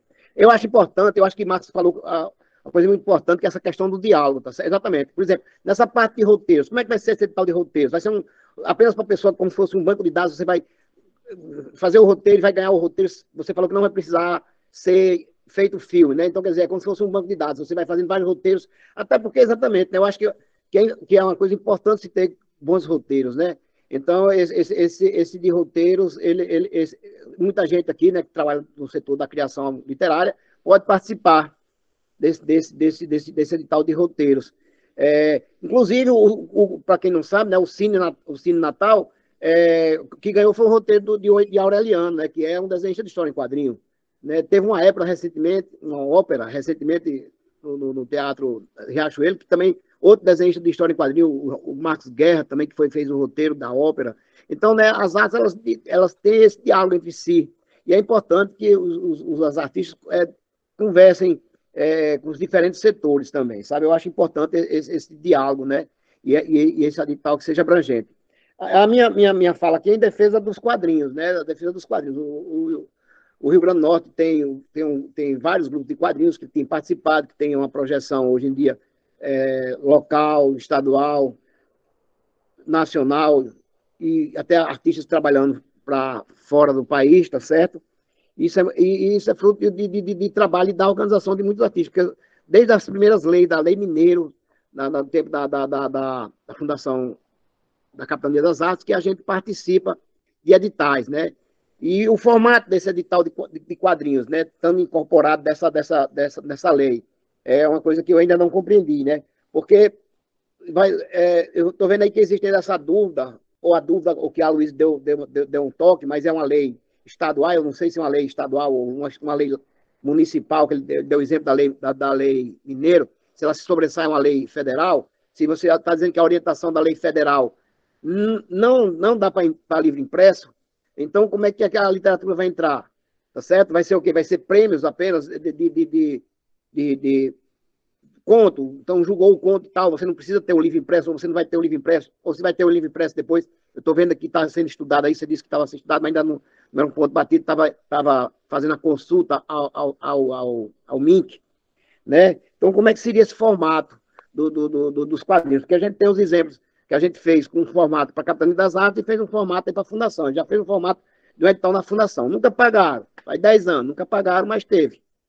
Né? E depois eu fiz até um projeto depois, porque uma produção tão grande que deu para fazer 30 revistas, um projeto chamado Primeira Edição. Outra coisa importante, esse diálogo das feiras também, da circulação, né? A importância de se trabalhar nas escolas. Por exemplo, Walter Benjamin, que falou antes de mim aí, Walter Benjamin, eu passei numa escola, tem uma professora fazendo, tá certo? Um trabalho, uma professora de arte fazendo um trabalho sobre o seu Maldito Sertão. Ela vai fazer histórias em quadrinhos com os alunos delas, baseado na leitura do Maldito Sertão. Aí eu levei o livro Maldito Sertão, que tinha lá na Gibiteca, para ela ver, para ela conhecer, né? E ela está fazendo um trabalho sobre o Maldito Sertão. Do mesmo jeito também da editora de Rio, daí também está presente. O pessoal ler os livros, tá certo? Que é exatamente essa continuação, né? Você compra um livro depois, tá certo? 30 segundos para terminar. É o que acontece. Então, eu fui numa escola também e o pessoal está fazendo fanzines, tá certo? Baseado na leitura dos livros. Então, eu acho que um edital depois de circulação, tá certo? Edital de circulação, é importante também um edital que trabalhe com essa questão das escolas e um trabalho de premiação nas escolas ou um trabalho que possa fazer com que haja uma continuidade a esse trabalho de leitura, né? Esse do pessoal aí, das academias de leitura e clubes de livros, eu acho importantíssimo. E a valorização do quadrinho, né? Que é isso que eu vim defender aqui, tá certo? Os editais de quadrinho que tem novamente. Ok, pronto, no tempo. Terminei.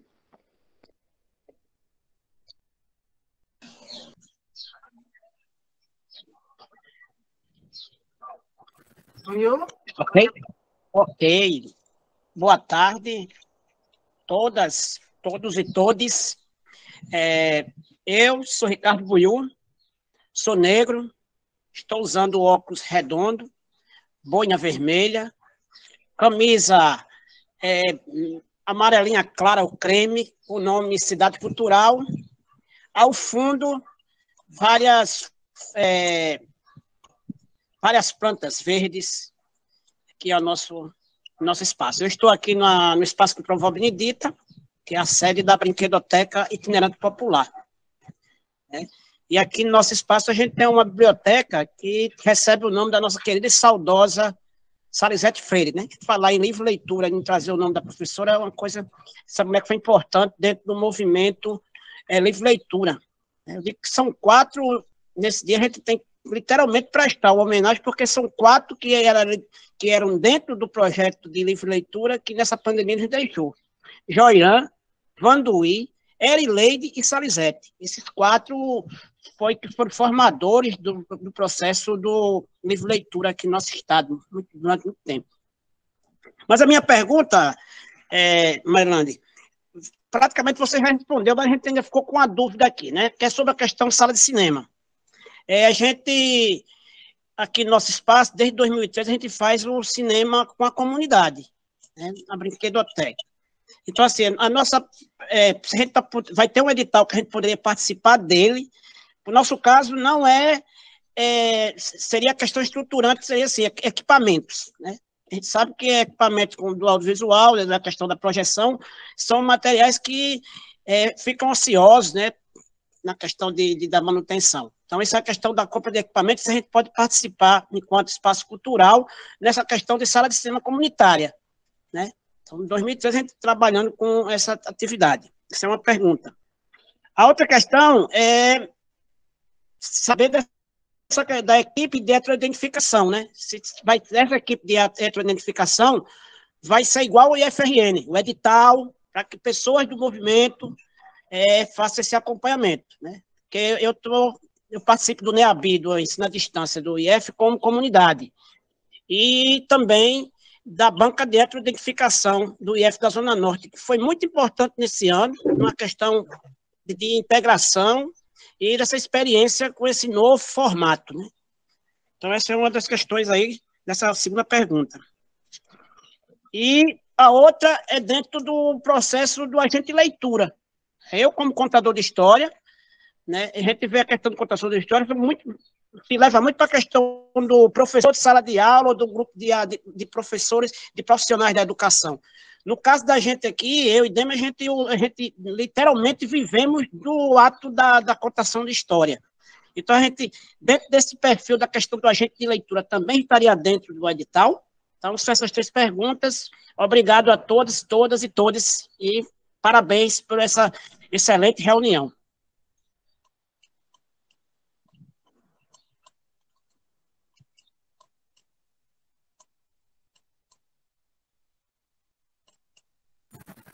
Obrigada, está terminando de escrever.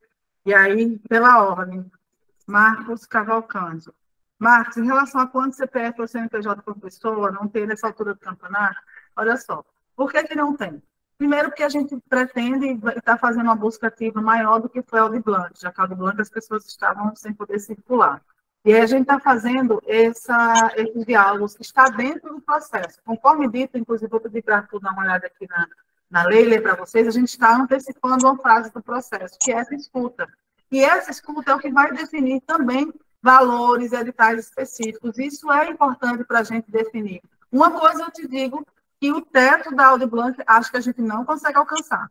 Porque na Audi Blanc poderia ser até 3 CPF, 3 CNPJ. Cada pessoa poderia receber 6 prêmios. A gente não consegue chegar em 6 prêmios por pessoa. Porque a intenção aqui agora é que haja uma busca ativa de mais pessoas sejam cutucadas e sejam... vai ter escritório para ajudar as pessoas a escrever projeto, vai ter oficina de escrita de projeto, de forma a contemplar mais pessoas, tá? E aí, esse diálogo que está acontecendo está dentro da previsão de tudo. Em relação... Deixa eu só trazer para depois ir para essa parte das feiras literárias, mas só para colocar, porque essa é uma política pública que a gente está colocando como uma prioridade, que é esse diálogo. E aí, ao invés de estipular daqui esses valores e quantidades, já sabendo, se for algo específico, não passaremos desse teto e não chegaremos no teto. A intenção é que uma mesma pessoa não seja contemplada com 6 projetos, porque isso causou também a centralização em alguns recursos, tá? Olá, Marcos. Olá a todos, na verdade, uma boa tarde. Eu sou Arthur Henrique, sou um homem branco, caucasiano, usando cabelo amarrado, brinco, barba, camisa de xadrez azul. E trazendo mais um olhar sobre a sua questão, veja só, a Lei Paulo Gustavo ela foi promulgada dia 8 de julho do ano passado. Ela está prestes a fazer aniversário de um ano. É muito tempo, todos aqui concordamos que é muito tempo, mas muita coisa aconteceu de lá para cá. Lembre-se, gostaria de lembrar a todos, na verdade, que no fim de outubro, no fim de agosto do ano passado, dia 26, para ser mais exato, a lei ela foi praticamente extinta por um decreto do governo da gestão passada.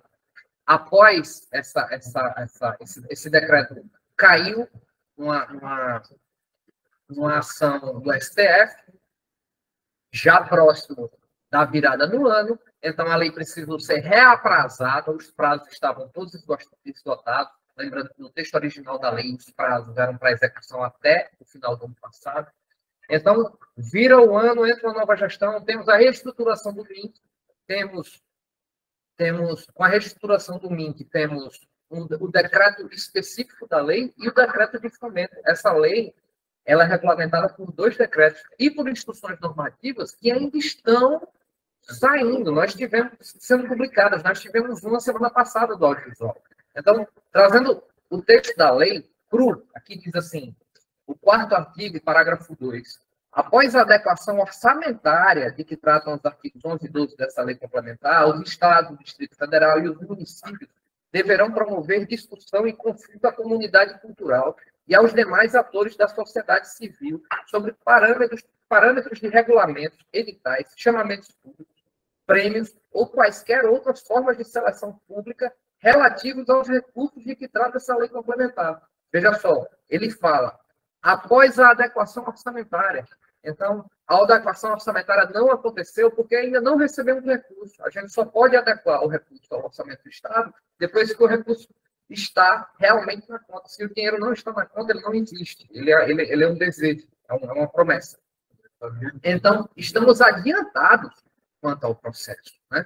Então, e essa dúvida, na verdade, não é nenhuma dúvida. O lamento que você faz por não termos ainda a resposta sobre o número de projetos inscritos ou contemplados, isso vai sair desses diálogos que estamos tendo aqui, né? Esses diálogos que estamos tendo, lembrando, são 19 dias de diálogo.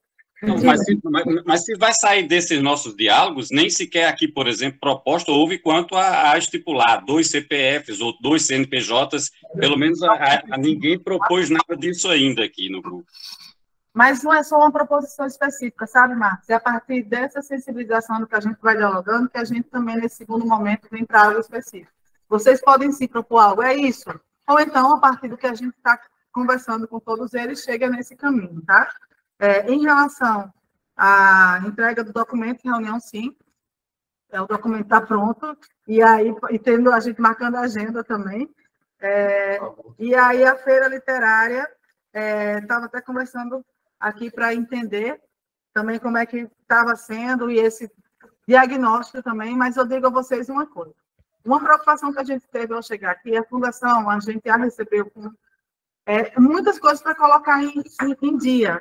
Vários de vocês conhecem pessoas que estavam com cachês atrasados, 4,5 milhões para a gente colocar também em dia, em dívidas. Então, o que é que a gente não procurou fazer? Uma nova conta, porque o que estava acontecendo é que algumas contas estavam sendo feitas e aí depois se dialogava com a CEPLAN para ir pagando, e às vezes o dinheiro não via, então tinha pessoas de cachês atrasados aqui de muitos tempos, muitos mesmo, meses, semanas, anos.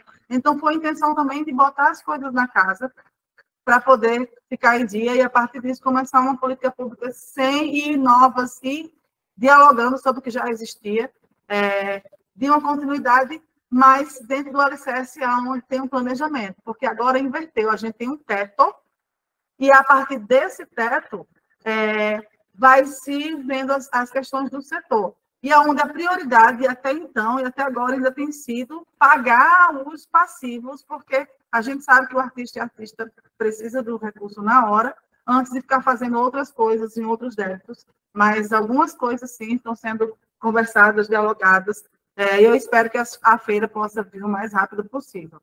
E em relação a se contempla ateu, nenhum recorte da Paulo Gustavo é religioso, então, ou não religioso. Não existe esse recorte. Então,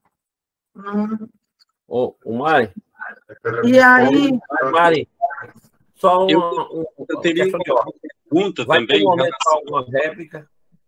Porque eu tenho uma dúvida aqui, quanto ao que eu coloquei aqui, fazer a você. Perguntar. Tá. Eu vou pedir pela ordem, gente. Eu vou fazer o coro pela ordem. Aí você se inscreve de novo, você vai no chat, porque eu tenho receio de várias pessoas que tinham sido colocados, aí a gente conseguir voltar. Aí você pode colocar aí no chat, então, por favor, Marcos, porque senão a gente pode entrar num caminho, certo? E não conseguir sair dele. Eu peço a inscrição novamente. Por favor. E aí, continuando, Buiu e o Luiz Elson. Luiz Elson, eu não sei se a gente consegue agora, e acho que não. E aí, por que eu digo acho? Porque é um diálogo, porque se fosse uma definição, se fosse assim, acabou, a gente não estava dialogando. Mas os caminhos levam a crer que a gente não consegue ter editais tão específicos, certo? Tipo, para quadrinhos. Porque, lembrando, a Paulo Gustavo, ela vem, esses 30%, dialogar para todas as linguagens. Então, a gente fazer editais que o quadrinho possa fazer parte, não exclusivamente. Mas se a gente tem apoio à publicação, por exemplo, à circulação, vocês vão poder fazer parte. Lembrar que quadrinhos no audiovisual também dialoga, você pode oferecer seus serviços e dialogar com o pessoal para fazer storyboard. Filmes de maior tamanho normalmente têm storyboard. Storyboard são os quadrinhos, os desenhos, de plano a plano, de tudo que é filmado. E também quadrinhos, o processo do desenho é a base de uma animação. Então, é outro setor que você pode dialogar também. E quando a gente se vai abrir edital de circulação, de festival, quadrinhos vai estar inserido dentro desse processo, tá? Em relação à biblioteca sem sala de cinema, conforme colocado, a legislação, o que mudou da semana passada, e aí até vi em algum momento no chat, alguém perguntou, na altura do campeonato essa dúvida, mas muitas dúvidas, gente, surgem quando alguém muda as regras. Por exemplo, essa questão começou com cada estado e município, poderia sim comprar equipamentos. Foi a semana passada que foi colocado que não poderia comprar equipamentos. Tanto que a prefeitura, conversando com o Daniel Brito, eles estavam super preparados, já tinham negociado, inclusive, que um valor de, no mínimo, 500 mil seria para equipamento. A partir do momento que muda, a gente, opa, o que está acontecendo? Sala de cinema, até então, dizia qualquer lugar com aptidão para. Mas a semana passada mudou essa regra de novo. E é apenas lugares que já serviram como locais de exibição, certo? E aí é onde é que a literatura entra aqui na Paulo Gustavo. A gente está nesse diálogo justamente para definir e para pensar junto. Uma continuidade de editais da ideia à criação do livro, né, a escrita, a diagramação, a editoração, para a circulação. Inclusive, vocês podem, enquanto sociedade civil, fazer aquilo que o quarto slide colocava, que era a articulação. A partir dessa harmonização, desse conhecimento que a gente está tendo aqui, desse entendimento, vocês fazerem uma proposta do que é possível trazer para cá. E pensar também a transversalidade, como que a literatura também dialoga com as artes visuais, como que se consegue publicações em comum, é possível com que isso aconteça? E aí, trago isso à luz do nosso diálogo, porque é justamente os detalhes que a gente está conversando aqui que vai nos ajudar a desenhar algo específico. Conforme dito, se fosse para trazer algo específico, não já está me direcionando para algo que a gente quer fazer essa escuta. Buiu, a mesma coisa que eu coloco em relação a tema de tal específico para a gente de leitura, acho que é um recurso que a gente não consegue chegar.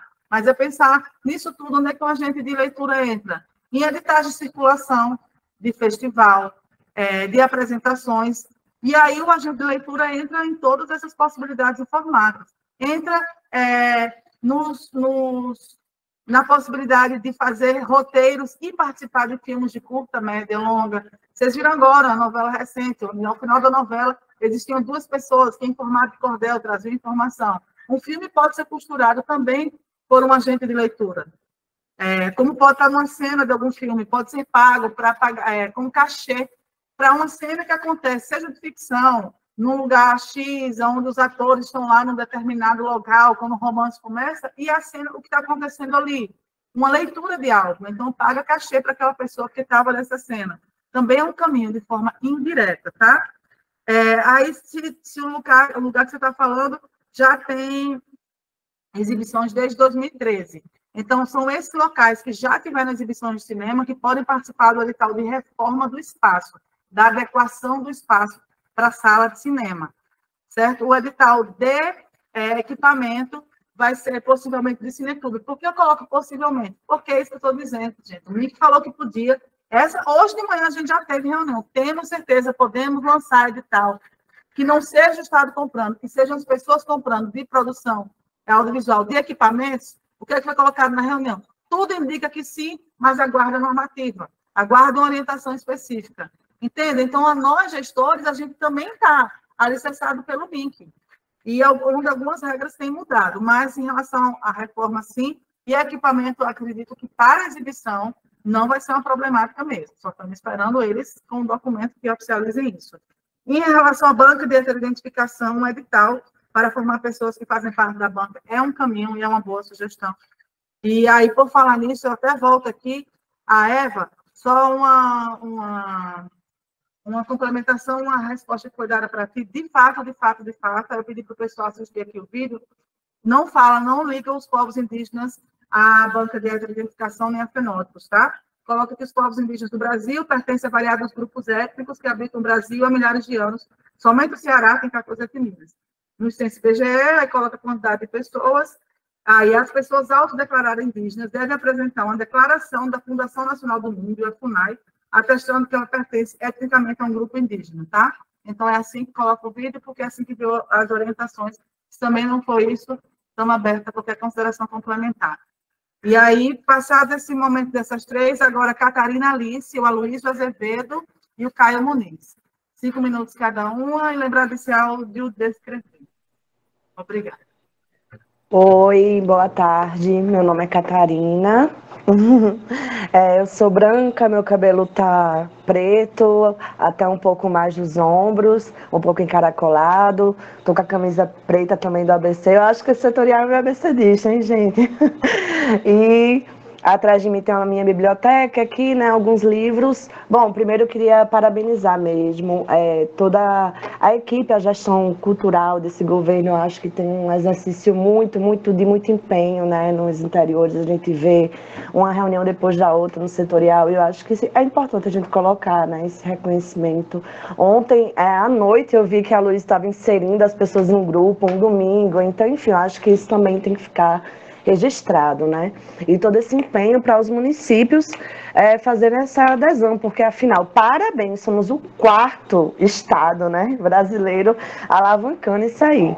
Bom, então, feitas essas parabenizações, esses agradecimentos também, quero falar da importância das políticas afirmativas. Depois que a gente vê, poxa, por que a Lab 1, né, a gente, enfim, mas são questões que a gente tem que realmente ampliar, assim, um olhar, fazer coisas que, de fato, sejam políticas afirmativas, né?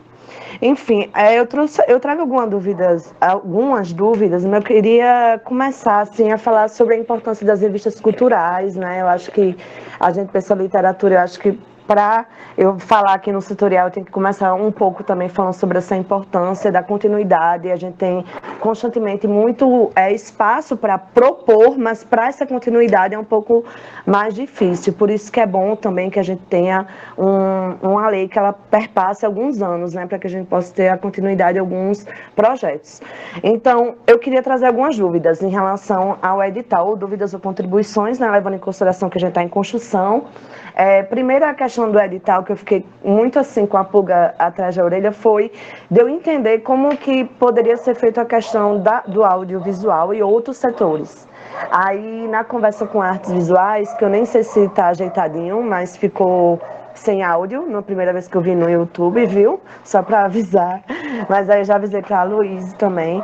E aí a gente discutiu lá e foi dito que, assim, existia a possibilidade de fazer um edital para audiovisual e o outro edital pensando nos outros segmentos. Aí eu penso, como proponente é possível, mesmo proponente, eu, por exemplo, Catarina, ou outro multiartista, participar de edital no segmento de literatura, por exemplo, um livro de crônicas, um edital de exposição nas artes visuais e um outro edital de festival de performance nas artes visuais, sendo três inserções no edital, ou o mesmo artista vai poder participar de segmentos diferentes, sendo o artista, no caso, multiartista. Isso é uma coisa que é importante falar, até porque isso ficou muito na minha cabeça, tipo assim, meu Deus, uma inscrição não é o suficiente para toda a subjetividade da arte, entendeu? Então, eu acho que a gente tem que ter esse carinho, assim, pensando nesse perfil do público que vai acessar os editais. Outra questão do audiovisual junto com as outras artes é porque eu penso assim, uma videoarte, vídeo performance, vídeo poema, né? A gente está aqui no setorial de artes de literatura hoje, e aí eu fico pensando, qual é o inciso que entraria isso num audiovisual? Aí eu acho que a Marlene já tem na ponta da língua, assim, para ajudar a gente nessa construção, porque eu acho que é a área que está mais avançada, assim, em termos de incisos, de proposição, a gente saber o que vai para lá e tal. Eu confesso, entre parênteses, que eu fiquei bastante assustada com o edital de Mossoró Municipal, assim, para a questão da cultura, assim, da Lei Paulo Gustavo. Eu fiquei, nossa, o municipal, né? Então, a gente tem que realmente construir um bom edital estadual para que a gente tenha realmente muito acesso, né?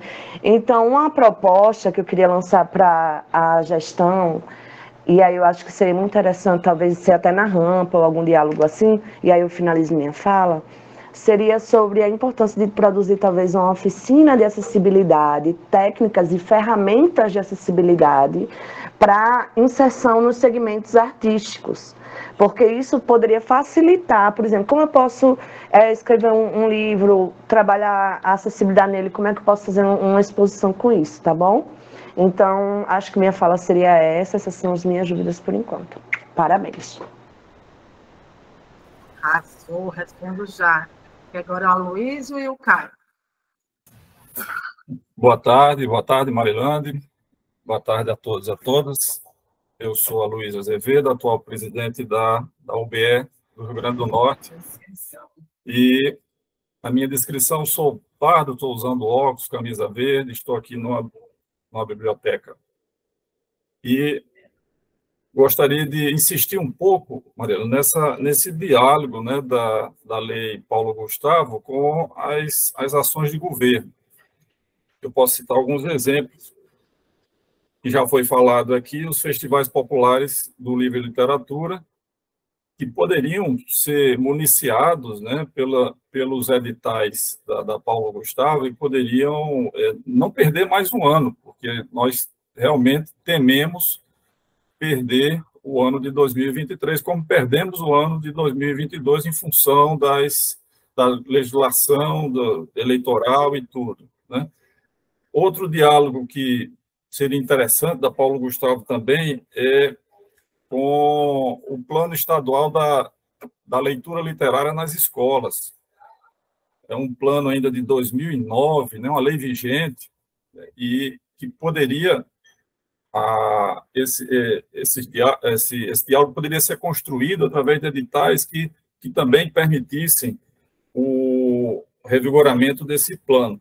E outro é a desconhecida Lei 10.690 de 2020, né, que é a lei da política estadual da leitura e da escrita, Lei Potiguar, né, da leitura e da escrita, que prevê, inclusive, o apoio às bibliotecas comunitárias.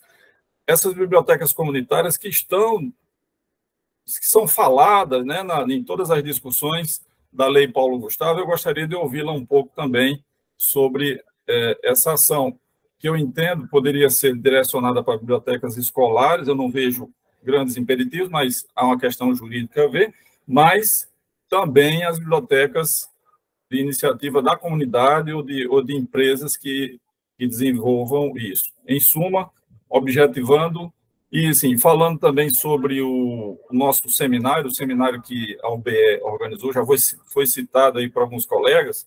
Nós reunimos 35 entidades sem fins lucrativos, foram mais de 10 clubes de leitura, 11 academias regionais, e realmente o material produzido é muito rico, só que é muito volumoso e a gente está trabalhando ainda na finalização desse documento para tornar público. Peço até desculpa pela demora, alguns já estão me cobrando já esse material há algum tempo, mas com certeza servirá de contribuição junto com outras contribuições do setorial, que eu sei que alguns outros documentos são produzidos também por subsegmentos, né, do setorial, e com certeza chegará aí mais uma semana a secretaria para servir de colaboração também.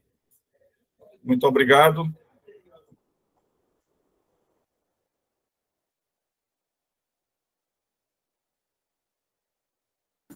Obrigada, Aloysio. Agora, Caio Muniz. Boa tarde a todos e todas, todos. Minha autodescrição aqui, sou pardo, estou usando óculos, estou com a camisa, traindo aí, olha, os times potiguares aí, com a camisa do Flamengo, vermelha e preta, atrás de mim uma cortina e uma parede branca.